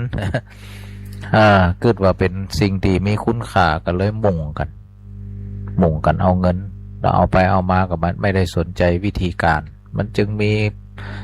เรื่องช่อชนเรื่องกลโกงสปะนะศรัทธาสาธุชนเนี่ยเอามูลค่าเป็นตัวตั้งเนาะเจริญพร ไว้สาเจ้า อันนี้ไข่หัวก้อนนี่อย่างนะ ให้ขอเพลงถัดกะ เพลงม่วนก็จะได้ เพลงมวนเข้าใจดีน้อยหรอก นั่นแหละ แม่ฟังอยู่นะ เจริญพรแม่น้อย พ่อแม่มาเจอแม่จะใจทุกไปไหนบ่ได้อ่ะ จะไปเสียใจนี่อ่ะมันก็ตาม บ่ได้ไปแอวเด้ท่าน เลย มัน เอายามไปก่อนที่เขาไปที่กันนั่น แข่งขามันอนุญาตให้ไปล่ะแค่หัวเข้าบ้านอนุญาตเจ้าหัวเข้าอนุญาตนะ เป็นเนี้ยฟังมันจะพองถ้าฝืนมันได้นะถ้าฝืนมันทำฟังมันเดี๋ยวมันจะลงโทษนักกว่านี้นะใจถึงแล้วท่านเป็นเนี้ยนั่นนะกะใจถึงฝากอยากได้ว่าเจ้าแม่ยังจะติดตาเนี่ยได้ยินแจ้งเราแม่ถึงติดตามหมดดีละสุดยอดต้องอันนี้มันต้องซีเรียสมันบางอย่างเนาะแม่ถึงเจ็ดซีเรียสแม่อยู่คนเดียวพอแม่เอาวิทยุเปลี่ยนหัวนี่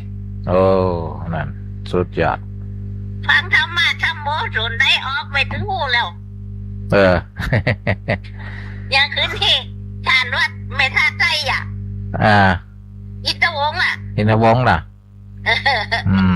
ดีถึงนั่นแต่ละลูกเนาะนั่นกะแม่ฟังถูกว่าโดนกูโอ้งไอ้เจ้าดีละคนละสไตล์คนละอย่างกันมันเหมือนธรรมะเนี่ยเหมือนเมนูอาหารเนี่ยกัน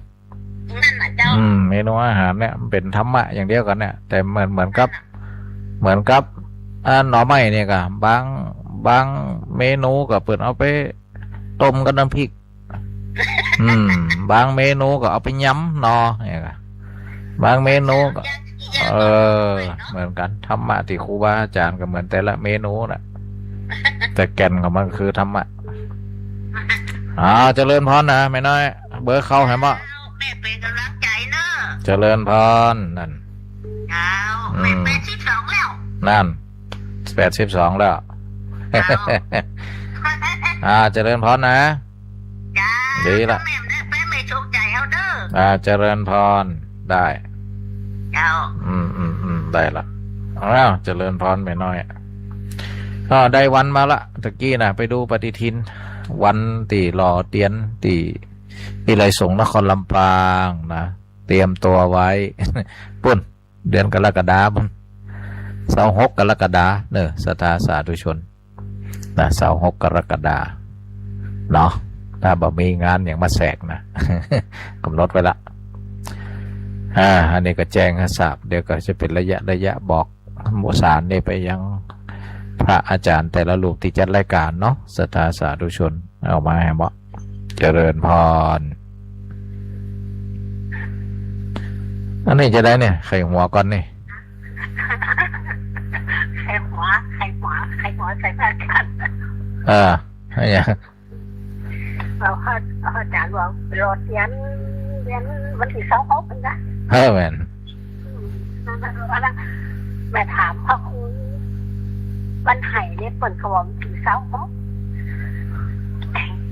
แล้วไปมาถามพระครูสิริบัณฑิตถามว่ามันถึง18นี่นะคนว่านะเป็นว่าที่แน่ๆนั้น26แน่นอนเลยว่าตามปฏิทินเนี่ยนะยังไม่ได้ไปพอของกำกันถามนะอันนี้มันเดี๋ยวไปถามกำก่อนถามเขากำก่อนแม่ก่อนนั่นแหละก็เตือนแม่กำได้ไปกำลูกหอมไปอย่างเขาบอกมันไอหอมไอก็เล่นไปแล้วก็เขาคูมันไห้นี่ก็รู้แม่ถ้าไอมันต้องไปอ่ะไปติดหมูก็เลยบอกไปก็เลยหอมตังไปได้เจ้าเจริญพรนะแม่สมบูรณ์เนอะเจ้าเป็นกำลังใจให้พระอาจารย์นะเจ้าเจริญพรเจ้าไว้ฝากเจ้าเจริญพรเรื่องรอเตียนเบื้องต้นที่มาเป็นปฏิทินเนาะปฏิทินวันที่26 กรกฎาคมแต่อันกี่โมงแล้วเนี่ย3 ทุ่มไปอยู่3 ทุ่ม21เนาะ13 นาทีนะศรัทธาสาธุชนทั้งหลายท่านทั้งหลายกำลังฟังธรรมะวาไรตี้รอบดึกนะวันพุธวันนี้จัดโดยพระมหานพดลสุวรรณเมธีวัดบรรพตสถิตศรัทธาสาธุชนก็เอาธรรมะมาเล่ามาจ่าศรัทธาญาติโยมนะมาเป็นมาเป็นข้อคิดสะกิดเตือนใจหมู่เฮาทั้งหลายได้ตระหนัก ไม่ประมาทฉลาดในการใช้ชีวิตบำเพ็ญจิตให้เป็นกุศลใช้ตนให้เกิดประโยชน์จุดมุ่งหมายนี่เป็นเรื่องตีเฮาทั้งหลายก็โชคดีนะอย่างที่เฮาทั้งหลายได้เล่ากันนะว่าได้พบได้ฟังธรรมะจากครูบาอาจารย์หลายผู้หลายท่านนะเนี่ยกำลังอันเต็กๆนี่ก็กำลังเสาะเพลงเก่าๆนะรับสายเจริญพร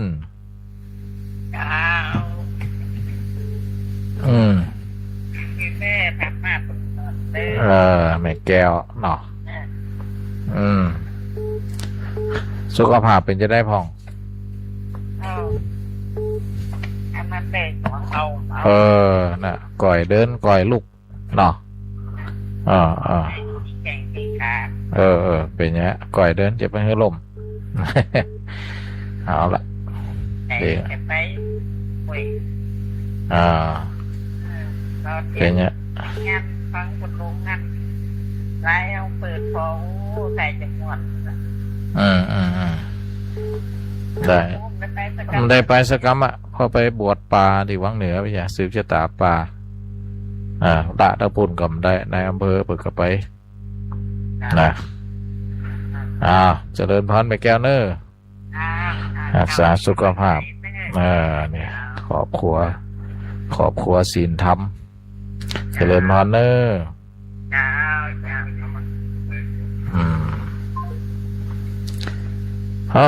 อันนี้เขาก็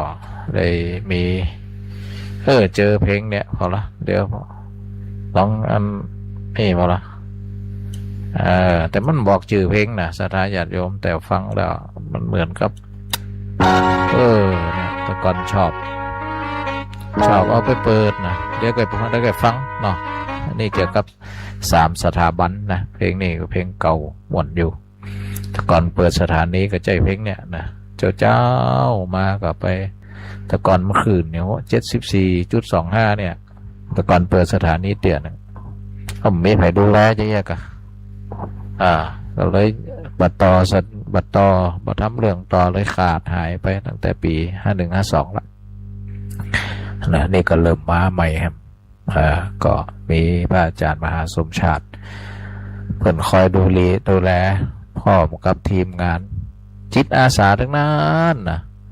อาจารย์แอมน้องนัดแล้วก็น้องดิวนี่ไปอยู่ที่ไหนเพื่อก็มีเก่งเด็กเทคโนโลยีเปิดตั้งเวลาปิดเปิดนี่เพื่อก็ช่วยได้นักอยู่ศรัทธาสาธุชนเนาะนี่เราอ่อนเป็นจิตอาสาไม่ได้เรียกร้องฮัลโหล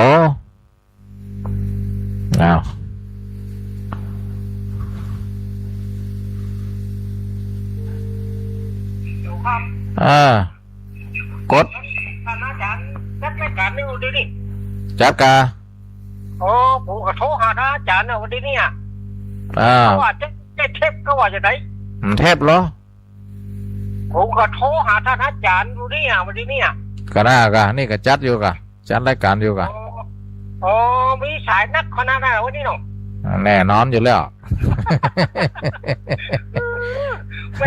ม่แก้วน่าโทรหาท่านอาจารย์โทรแล้วแต่กี้แม่สิงชุกแก้วสีเราพรให้ไปกึ่งเดือนว่ะใช่ยังก็คืนก็นั่นแหละครับ8 นี่ก็ตับว่ะน่ะกินแก้วตะกี้ว่ะไปจ่ายค่าไฟละ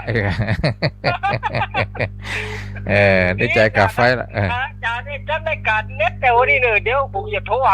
กลับต่อด้วยครับปอโอเคพอสมควร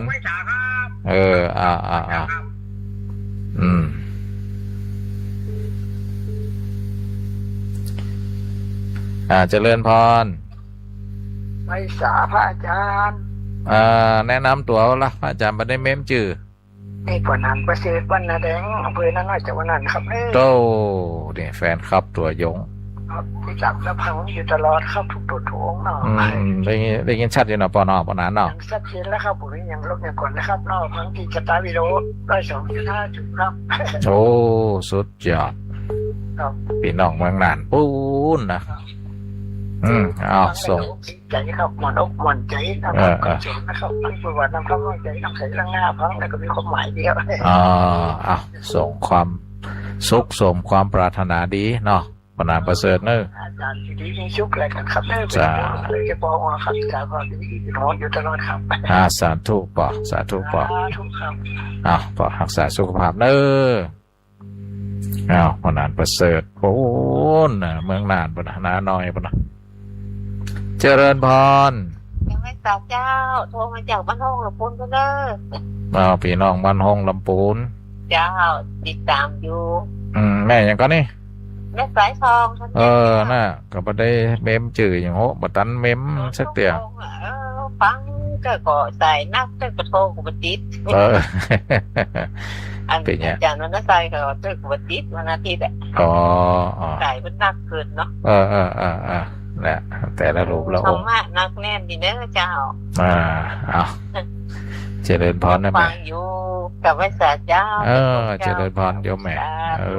สาธุสาธุ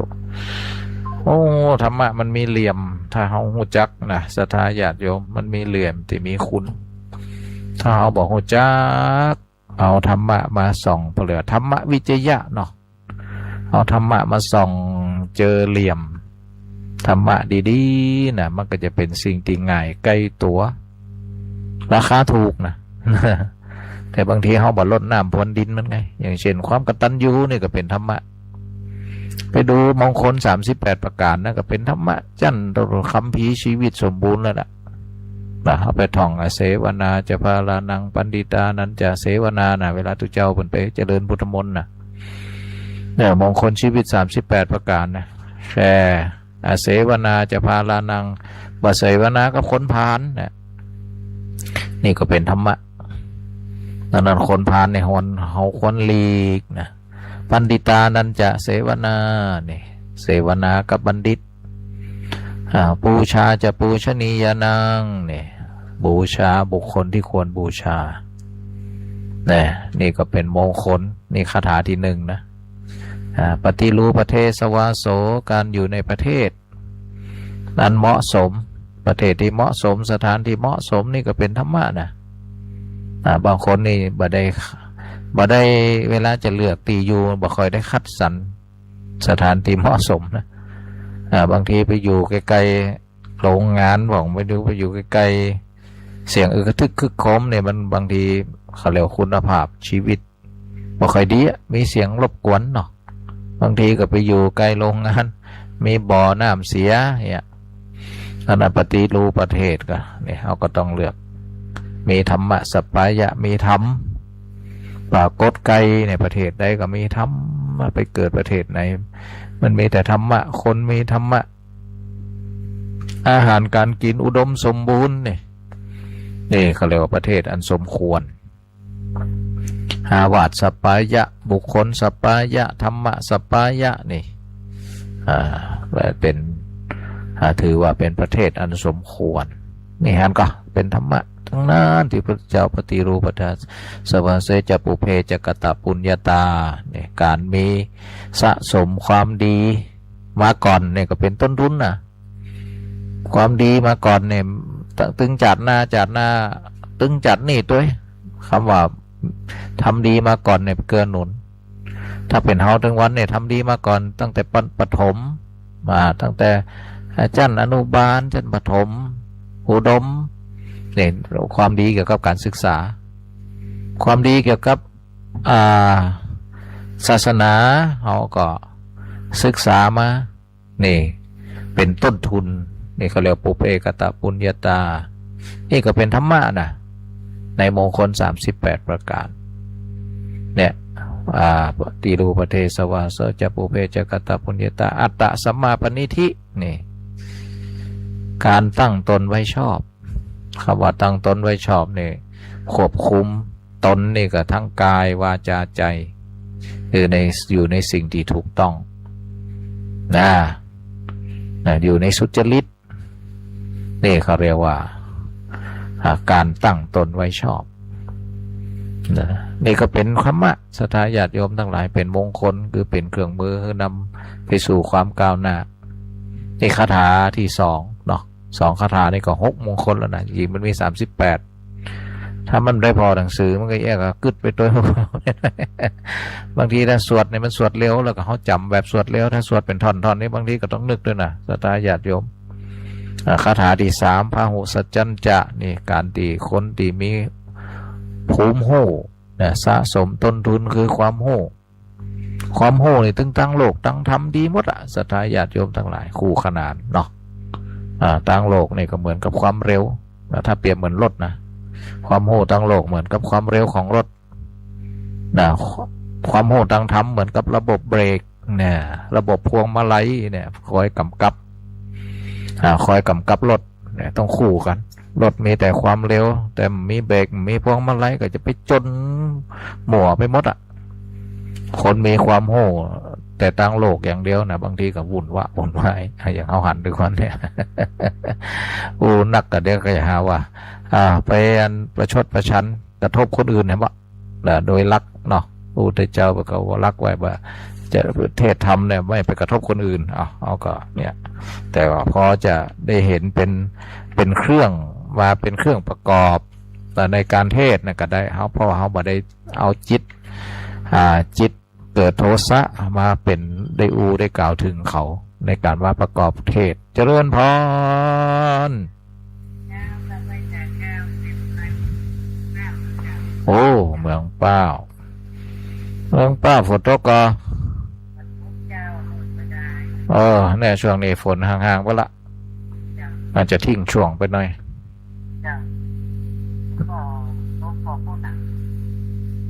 ตกของเก่าวัน2 วันนี่นะแดดจัดเดี้ยแม่เดียวนี่ถึงอย่างว่าแล้ว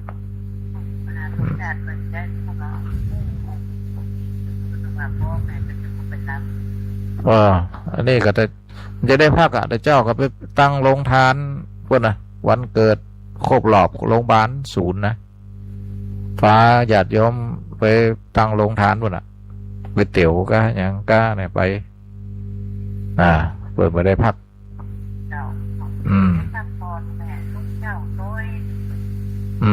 แม่นแล้วก็นั่นเปิดก็สร้างบารมีทั้งปุ่นอ่ะ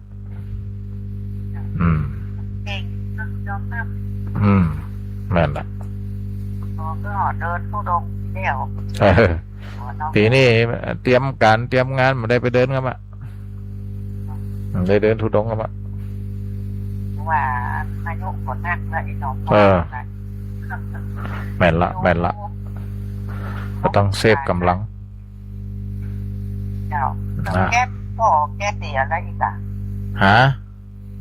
อาจารย์สมศักดิ์แม่นแล้วแม่อยู่แม่ยังอยู่แม่ก็แข็งแรงอยู่บางทีก็มารวมกิจกรรมนี่กับประจำไปหันไปนี่ได้อยู่ก็ได้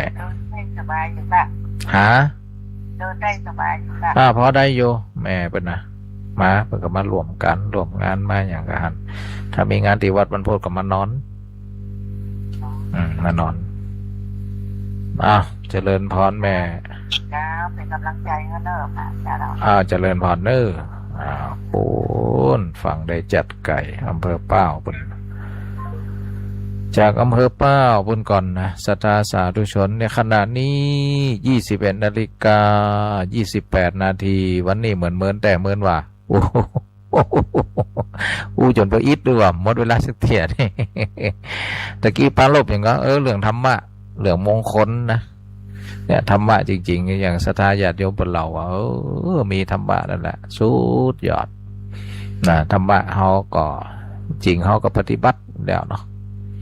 หนึ่งเขาไปคบคนชั่ว2เขาไปอยู่กับครูบาอาจารย์เป็นคนดีนะ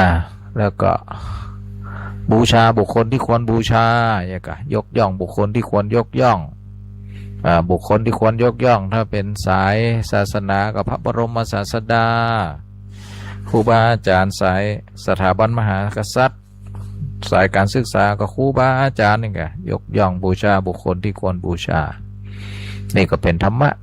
เป็นมงคลคาถาที่สี่มาตาปิตุอุปัฏฐานังเนี่ยปุตตะทารัสสะสังโฆโหอนากุลาจกัมมันตาเอตัมมังคลมุตตมังเนี่ยคาถาบทเนี่ยบทที่สี่เนี่ยก็ว่าด้วยการว่าดูแลเลี้ยงดูบิดามารดาสงเคราะห์บุตรธิดาภรรยาเนี่ยปุตตะทารัสสะสังโฆโหสงเคราะห์ภรรยาบุตรถ้าพระองค์ถึงไม่ยิงก็สงเคราะห์สามีและบุตรธิดาเนี่ยดูแลกันนะรวมสุขรวมทุกข์ครองเรือนกันโดยดีโดยเรียบร้อยแบบมีธรรมะอนากุลาจกัมมันตาเนี่ยทำการงานที่ไม่ข้างค้างรับผิดชอบมีวินัยก็ล้วนแล้วแต่เป็นธรรมะนะนี่สตาสาธุชนทั้งหลายทาที่ห้าทานันจะธรรมจริยาจยาตกานันจะสังฆโหอนวัชชานิกัมมานิเอตัมมังคลมุตตมังนี่เวลาดูเจ้าสวดทำใครหูความหมายเนาะถ้าแปลตามก็คืออย่างก็ทานันจะธรรมจริยทานเนี่ยความเสียสละเขาก็คุ้นอยู่แล้วนะธรรมจริยาการประพฤติความประพฤติจริยาความประพฤติธรรมนี่อันนี้ขอบคลุมอย่างตะวันมุ่งดำรงตนอยู่ในธรรมะที่เป็นกุศลเนี่ยก็เรียกว่าธรรมจริยาจยานันตากานันจะนี่แต่คาถาตะกี้นี่ดูแลบุตรคนในครอบครัวอันนี้ดูแลญาติด้วยญาติกับสังฆโหอนวัชชานิกัมมานิหลีกเว้นกรรมอันชั่วยะกรรมบดีนี่เอตัมมังคลมุตตมังหันหรือยังศรัทธาญาติโยมทั้งหลายอนวัชชานิกัมมานิคือการงานที่ไม่มีโทษการงานที่มีโทษก็คือการงานที่บ่ผิดธรรมบ่ผิดศีลบ่ผิดกฎหมายนี่แหละอนวัชชานิกัมมานินี่ฮะนี่ก็เป็นธรรมะถ้าไผอยู่ตั้งมั่นอยู่ในศีลในธรรมเคารพชีวิตเคารพทรัพย์สินเคารพครอบครัวเคารพคนตั้งตนไว้ดีนี่ก็ล้วนแล้วแต่เป็นมงคลอันนี้ยังศรัทธาญาติโยมธรรมะนะถึงไหนละตะกี้ อันนี้ก็เล่าไปนึกไปด้วยนะเพราะมันมีตำรามันไม่มีหนังสืออยู่นี่ก็เลยต้องนึกด้วยถ้าเราสวดไปเรื่อยๆเนี่ยมันได้กะทูเป็นท่อนๆนี่ตะกี้ถึงไหนละทานั้นจะธรรมจริยาจิกาอารตีวิรตีปาปามัชฌปานาจะสัญญโมอปะมาโทจะทำเมสุเอตัมมังคลมุตตมังนี่มงคลคาถาบทนี่ก็ให้มี3มงคลก่อนธรรมะ3ข้ออารตีวิรตีปาปาก็คืองดเว้นจากบาปทั้งหลายทั้งปากบาปอารตีวิรตีปาปามัชฌปานาจะสัญญโมนี่เรื่องของมึนเมาทั้งหลายหลีกของมึนเมาทั้งหลายเกี่ยวกับยาเสพติดก็ของที่มันทำให้เสียสติปัญญาเสียวิก่อให้เกิดความหน้าด้านทำลายสุขภาพเนี่ยพวกเนี้ยมันจะมีผลเสียอารติมัชฌปานาจะสัญญาอปะมาโทจะทำเมสุความไม่ประมาทในธรรมทั้งปวงนี่ขอบคุ้มเหมือนกันนะความไม่ประมาทในธรรมทั้งปวงเป็นเรื่องของสติเป็นเรื่องของสัมปชัญญะหูตัวในความไม่ประมาทคารโวจะนิวาโตจะสันตุถีจะกตปุญญาตากาเลนะธรรมสวนังเอตัมมังคลมุตตมังนี่มีสี่ธรรมะ4ข้อกันนะคาถาบทนี่คารโวมีความเคารพจะนิวาโตมีความอ่อนน้อมถ่อมตนคารโวจะนิวาโตจะสันตุถีนี่มีความสันโดษมีความพอเพียงนี่ฮะก็ความพอเพียงเนี่ยอยู่ในคาถาบทนี่นะสันตุถีนี่ความสันโดษด้วย ยถาภาละสันโดษคำนึงถึงกำลังยถาลาภะภาละสันโดษยถาลาภะคำนึงสิ่งที่รายได้ของเขายถาสารูปะคำนึงถึงสิ่งที่ควรบ่ควรเหมาะสมหรือไม่เหมาะสมนี่อะไรโอ้ธรรมะพุทธเจ้านะศรัทธาสาธุชนทั้งหลายยอดคนยอดปราชญ์งามในเบื้องต้นงามในท่ามกลางงามในเบื้องปลายนะยิ่งศึกษาก็ยิ่งศรัทธาต่อพระปัญญาคุณบริสุทธิ์ที่คุณและมหากรุณาธิคุณขององค์สมเด็จพระสัมมาสัมพุทธเจ้าเนี่ยคาถาตะกี้มีสี่มงคลก่อนนะคารโวจนิวาโตนี่มีความเคารพมีความอ่อนน้อมถ่อมตนคารโวจนิวาโตจะสันตุถีนี่มีความพอเพียงนะตามที่ได้ตามกำลังแล้วก็ตามสมควรแล้วก็กาเลนะธรรมสวนังนี่การฟังธรรมตามกาลก็เป็นมงคล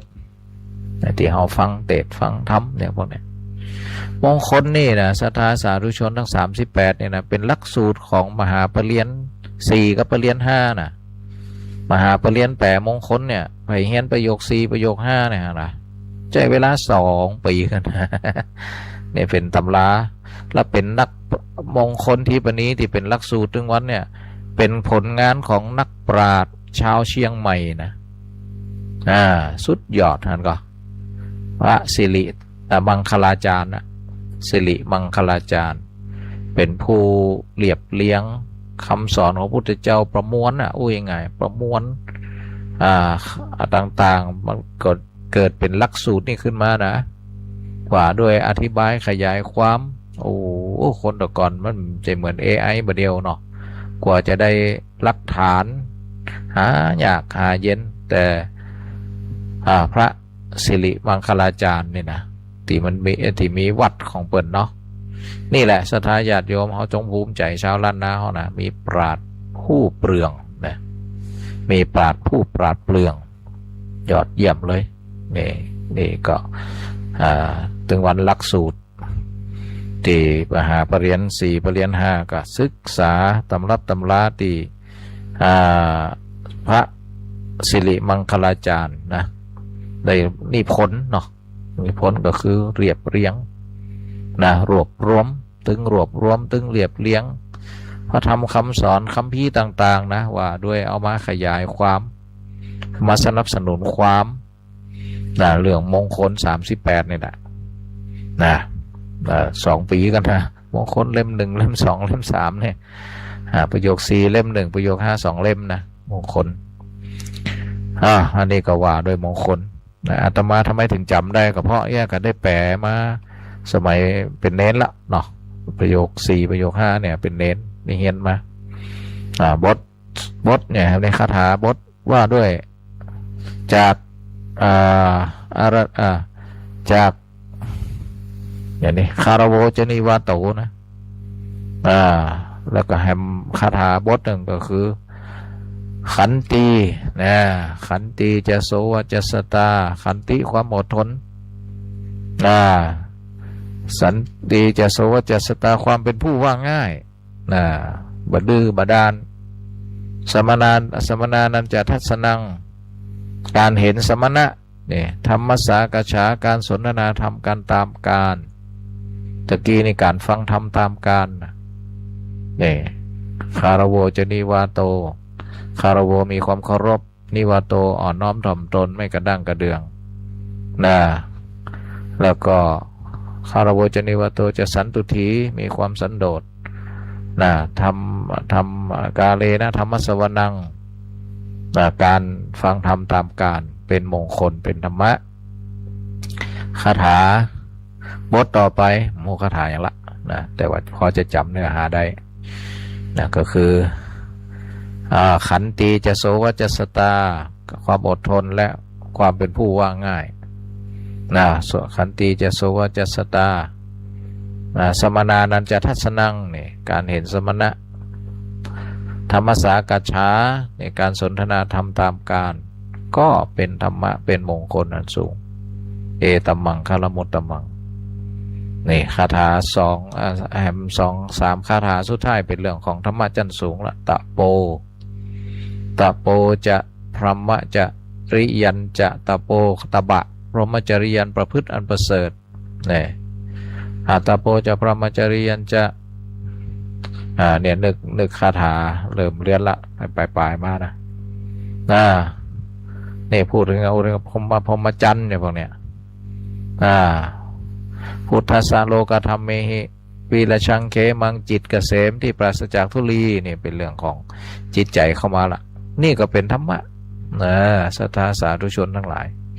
นี่เห็นหรือยังว่ามงคล38ประการเอาไปคลี่ดูนะโอ้มันครอบคลุมชีวิตนะเนี่ยปลูกฝังละอ่อนใจหนึ่งให้เขาหู้ว่ามงคลเครื่องมือในการก้าวหน้าเนี่ยเขาเรียกว่ามงคลเนี่ยมี38ข้อเนี่ยเขาเฮี้ยนประจำไม่ต้องไปละไปทิ้งนะมันจะปลูกฝังเขาจะดีศรัทธาสาธุชนเนาะอันนี้เบรกนี้สักคำเนอะ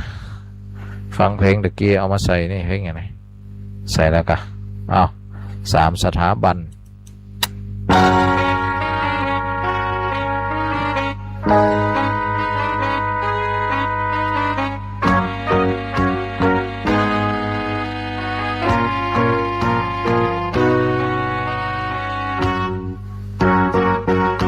คนไทยเรานี้มีที่ยึดเหนี่ยวดวงใจ3 สถาบันใหญ่ๆคนไทยเราเทิดทูนเป็นโซ่คล้องใจรวมไทยให้รักเกื้อกูลชาติไทยไม่ได้ว้าวุ่นเราเจือจุนร่ำไปสถาบันหนึ่งนั้นคือชาติพังอาจเกรียงไกรชาติเชื้อแผ่นดินกว้างใหญ่ภาษาไทยประเพณีไทยรวมเข้าประสานกันผูกพันให้รักรวมใจตัวแทนของชนชาติใหญ่คือธงชาติไทยแดนขาวน้ำเงินสถาบันที่2เรื่องรองสวยงามสง่าพระศาสนามีค่ายิ่งใหญ่เหลือเกินเป็นเครื่องยึดเหนี่ยวทางใจสุขให้เพลิดเพลินทำดีและชั่วเจริญ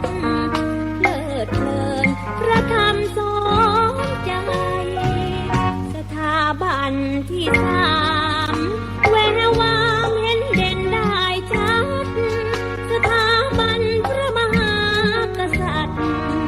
พิพัฒน์งามผ่องอำไพเป็นเบ้าล้อ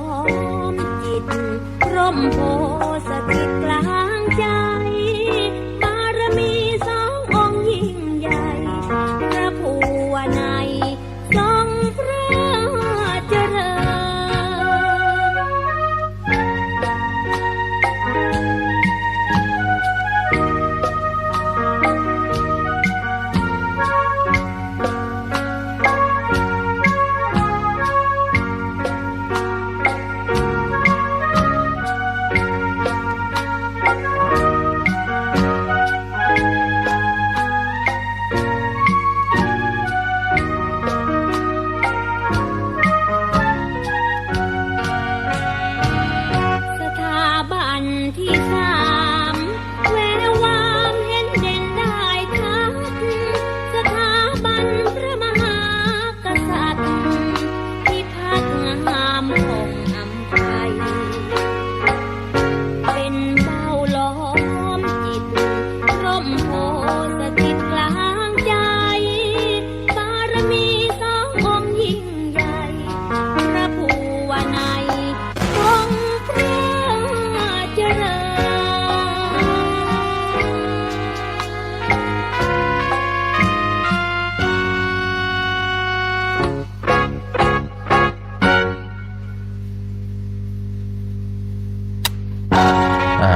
ความหมายดีวันนี้อู้ถึงเรื่อง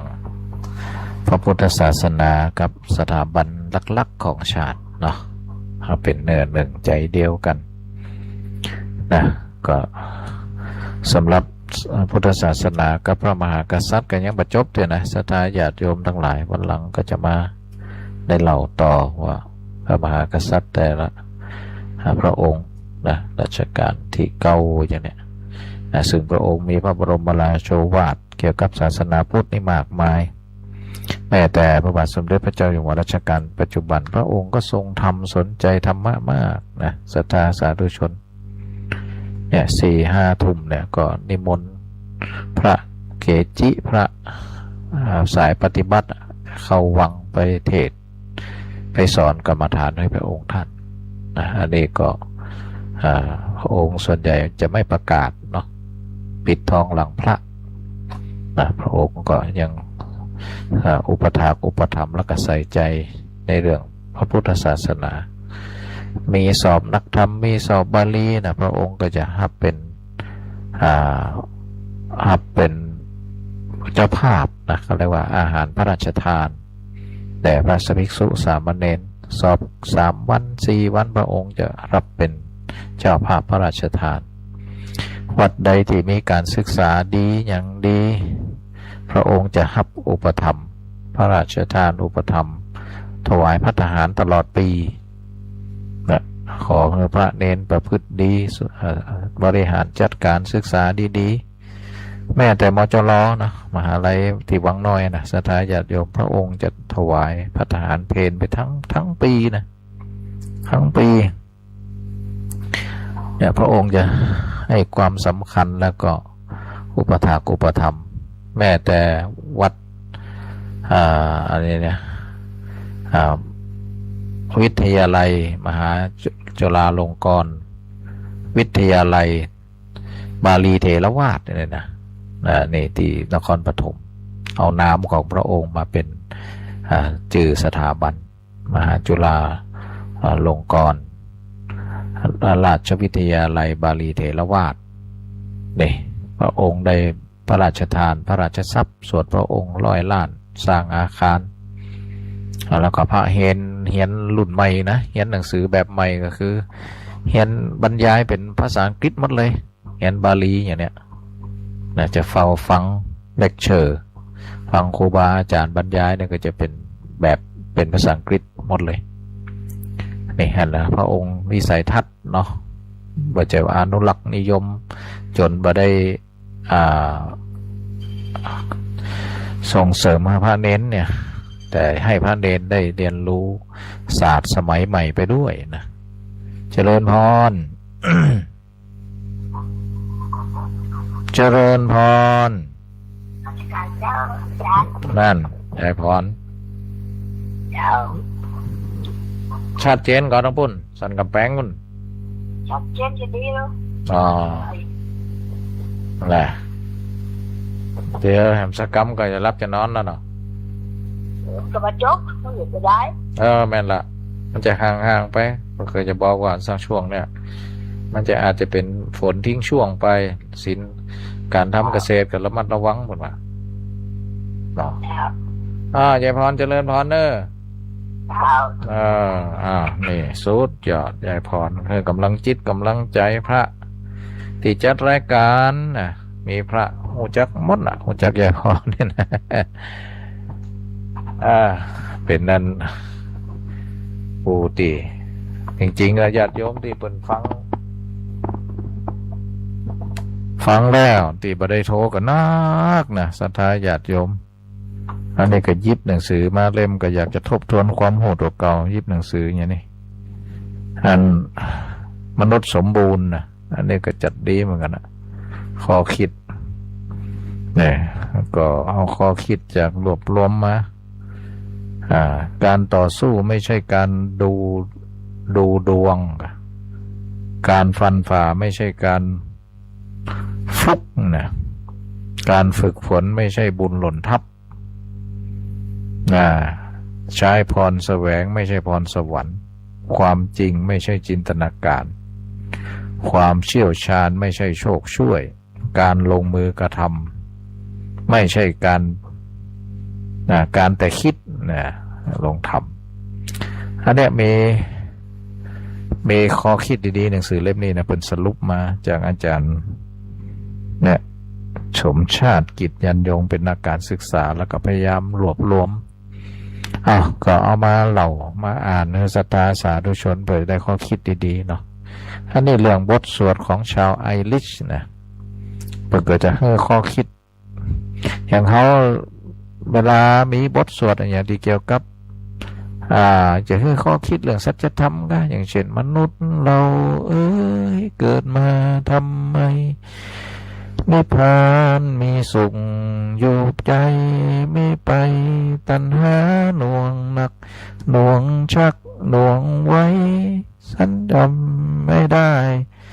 ตัณหาผูกพันห่วงนั้นพันผูกห่วงลูกห่วงหลานห่วงทรัพย์สินสริงคารเนี่ยในบทสวดของเขานะที่มันไม่หลายบทที่จะแล้วแต่ว่าเขาจะให้ข้อคิดด้านไหนแต่นี่กับบทที่ชาวไอริสที่เพิ่นพยายามปลูกฝังว่าเกี่ยวกับการใช้เวลาเนาะใช้เวลาเพื่อการทำงานเถิดมันคือรางวัลแห่งความสำเร็จเนี่ยใช้เวลาเพื่อการคิดเถิดมันคือที่มาของพลังอำนาจใช้เวลาเพื่อการผ่อนคลายเถิดมันคือเคล็ดลับแห่งความมีชีวิตชีวาใช้เวลาเพื่อการอ่านเถิดมันคือรากฐานแห่งสติปัญญาใช้เวลาเพื่อการฝันเถิดเพราะมันคือพาหะที่นำไปสู่ดวงดาวพาหนะเนาะใช้เวลาเพื่อการสังเกตเรียนรู้อย่างกว้างขวางเถิดเวลาสั้นเกินไปที่จะเห็นแก่ตัวใช้เวลาเพื่อการหัวเราะเถิดเพราะมันคือดนตรีแห่งวิจิตรวิญญาณนี่ขอคิดมีธรรมะเนาะศรัทธาญาติโยมดังนั้นเป็นจะปลูกฝังให้คนไอริชเนี่ยใจเวลาให้ได้หลายมิติบอกว่าเรื่องทำงานความคิดความผ่อนคลายการอ่านมีความฝันหูจักสังเกตเฮียนโหแล้วก็หูจักหัวเราะอย่าไปเขียดลำไปนะ นี่หันเลยยังมาดู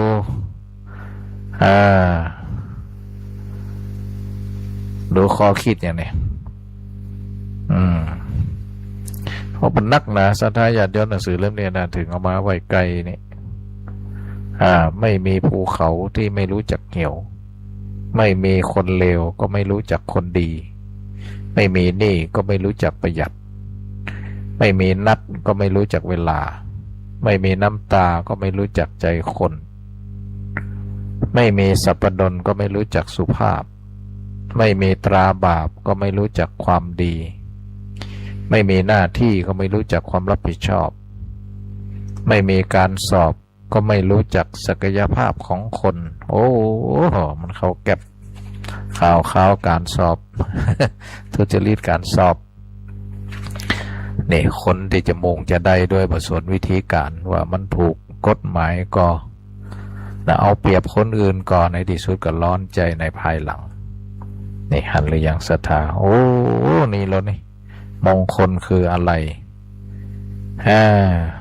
มีนิมดนี่ศรัทธาญาติโยมนี่นะหนังสือเล่มนี้เหมือนหูใจเขาวันหลังก็จะมาเล่าต่อเนี่ยว่าตะกี้เนี่ยมงคล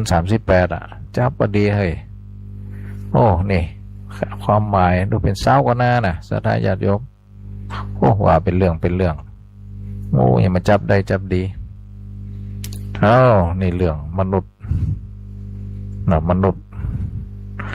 นังสือเล่มนี้ดีศรัทธาญาติโยมเดี๋ยวนาเอามาสรุปให้ญาติโยมมาเป็นคลังมหาสมบัตินะเนี่ยชอบแต่ก่อนเนี่ยชอบซื้อหนังสือนะแต่บางทีก็เป็นตาดีเพราะประเดี๋ยวในหนังสือเขาบ่เคยพิมพ์ขายนะถ้าพิมพ์ก็แพงมากเลยนะศรัทธาสาธุชนก็วันนี้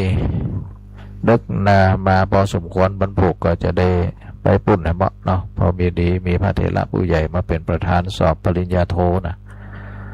สอบปริญญาโทสอบจบพุทธศาสตร์มหาบัณฑิตนะก็คนผูกก็ต้องไปเป็นประธานเปิดให้เป็นกำนะอันนี้กันละตุเจ้าพอเนี่ยที่เป็นปบกลุ่มเรื่องนักศึกษาอันวิไลสาธารณสุขเนาะสาธุชนนะก่อนนอนก็อย่าลืมสวดมนต์นะสาธุชนสวดมนต์แล้วก็นั่งสมาธิสัก10 นาที15 นาทีนะเพื่อเป็นชาร์จพลังเหมือนกับเฮาเนี่ยร่างกายเฮาทั้งวันที่ไปทำมันทำนี่มันก็มีเหงื่อมีฝุ่นมาจับผิวหนังของเฮานะเฮาก็ได้อาบน้ำถึงวันนะเพื่อจะชำระตั้งแต่หัวถึงเท้านะก็ใจตั้งแชมพูใจถึงยาสีฟันใจถึงสบู่นะครีมกำนะเพื่อให้ร่างกายได้บำรุงร่างกายในส่วนจิตใจเฮาก็เหมือนกันเฮาก็ถือโอกาสก่อนนอนนี่แหละศรัทธาในการที่จะชำระล้างจิตล้างใจนะดูจิตดูใจเขาเรียกว่าภาวนานั่นแหละทำให้มีทำให้เกิดทำให้เจริญสติที่มันเกิดก็ทำให้มันเกิดที่มันบ่มีก็ทำให้มันมีที่มันบ่เจริญก็ทำให้มันเจริญนะโดยการรู้ทันที่ลมหายใจเข้าออกนี่ก็ถือว่าเป็นการภาวนาละนะนี่ก่อนนอนทำไปนะสาธุชนทั้งหลายอันนี้เขาก็มีโจกเนาะสะสมเรื่องบุญเรื่องภาวนาเนี่ยพวกนี้จะไปปล่อยโอกาสนะทำลายโอกาสนะถ้าปล่อยโอกาสทำลายโอกาสเสียได้นะเอาไปใจโอกาสใจเวลาไปโกรธเกลียดคนอื่นไปนินทาคนอื่นนะมันจะเป็นผลดีต่อสุขภาพจิตเขาเนาะเขาไปนึกถึงความบดีคนอื่นเอามานินทานะเหมือนกับเขาเอาของเน่าของเหม็นเอามาไว้ใกล้ตัวนะโอ้แทนที่จะเอาดอกไม้มาใส่ถุงเสื้อเขาก็เอาของเหม็นมาใส่ถุงเสื้อนะมันจะแตกต่างกันถ้าเขาไปนึกถึงคุณความดีของคนอื่นนะมันจื่นอกจื่นใจนะเหมือนกับเอาดอกมะลิเอามาใส่ถุงเสื้อไว้นะเอาดอกมะลิออกมันก็ยังหอมติดเสื้อติดผ้าอยู่นี่ตรงกันข้ามถ้าเอาของเน่าของเหม็นมาเลอะมาเถอะก็เหมือนกับเขาที่มีกือแต่เรื่องบดีนะเอามาเหล่าเอามานี่กันนะมันอารมณ์บดีเนี่ยมันทำให้ใจขุ่นมัวด้วยหรอเหมือนเอาของสกปรกมาใส่ถุงเสื้อไว้ในที่สุดเจ้าตัวนะกะที่หนุ่งเสื้อนะกะยุ่มเป็นสุกเหม็นตึเหม็นทึ่งนะก็เพราะตัวก็น้อมนึกแต่เรื่องบดีเอามาเป็นอารมณ์ในจิตในใจมาเป็นเหตุอูจากะกึดก้ายนะมาไว้บดีเนาะดังนั้นการภาวนาเป็นการเคลียร์และเป็นการสร้างภูมิคุ้มกันจิตเราทำมันสะอาดขึ้นวันนามันก็โกรธยากขึ้นจะไปมองคนอื่นไล่ก็ยากขึ้นละเพราะจิตเราสะอาดขึ้นเยอะนะเนี่ยมันเป็นลักษณะมันจะได้อานิสงส์เยอะเน้อสาธุชนเอาละวันนี้ก็จะ4 ทุ่มละนะได้เวลาพักผ่อนกันเนาะก็ต้องกราบครูบาอาจารย์ทุกท่านทุกรูปที่ได้เปิดโอกาสก็สัญญาณ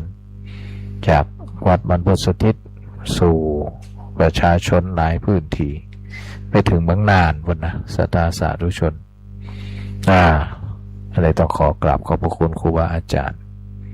ขออนุโมทนาขอบคุณกับญาติโยมทุกท่านนะที่ได้ให้กำลังจิตกำลังใจรวมฟังธรรมะกาสาธรรมัตกาเลนะธรรมสวนังการฟังธรรมตามการซึ่งพุทธเจ้าก็ตรัสว่าเป็นสิ่งที่เป็นมงคลนะเราทั้งหลายก็ได้ฟังเทศน์ฟังธรรมนอกจากนั้นก็ได้ช่วยเหลือเกื้อกูลนะเป็นการน้ำกาไฟมาก็ต้องขออนุโมทนาศรัทธาญาติโยมมาณโอกาสนี้เอาละ ก็ได้เวลาพอสมควรขอให้ทุกท่านรับฝันดีผู้ธรรมะคุ้มครองพระพุทธรักษาธรรมรักษาสังฆรักษาสัทธาโสธีพระวันตุเต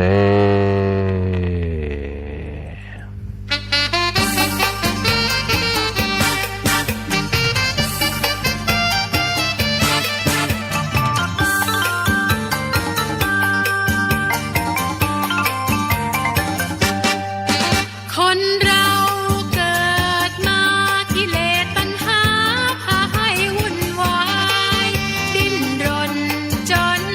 ตายต่างมุ่งหมาย กำลังรับฟังสถานีวิทยุเครือข่ายคลื่นสีขาว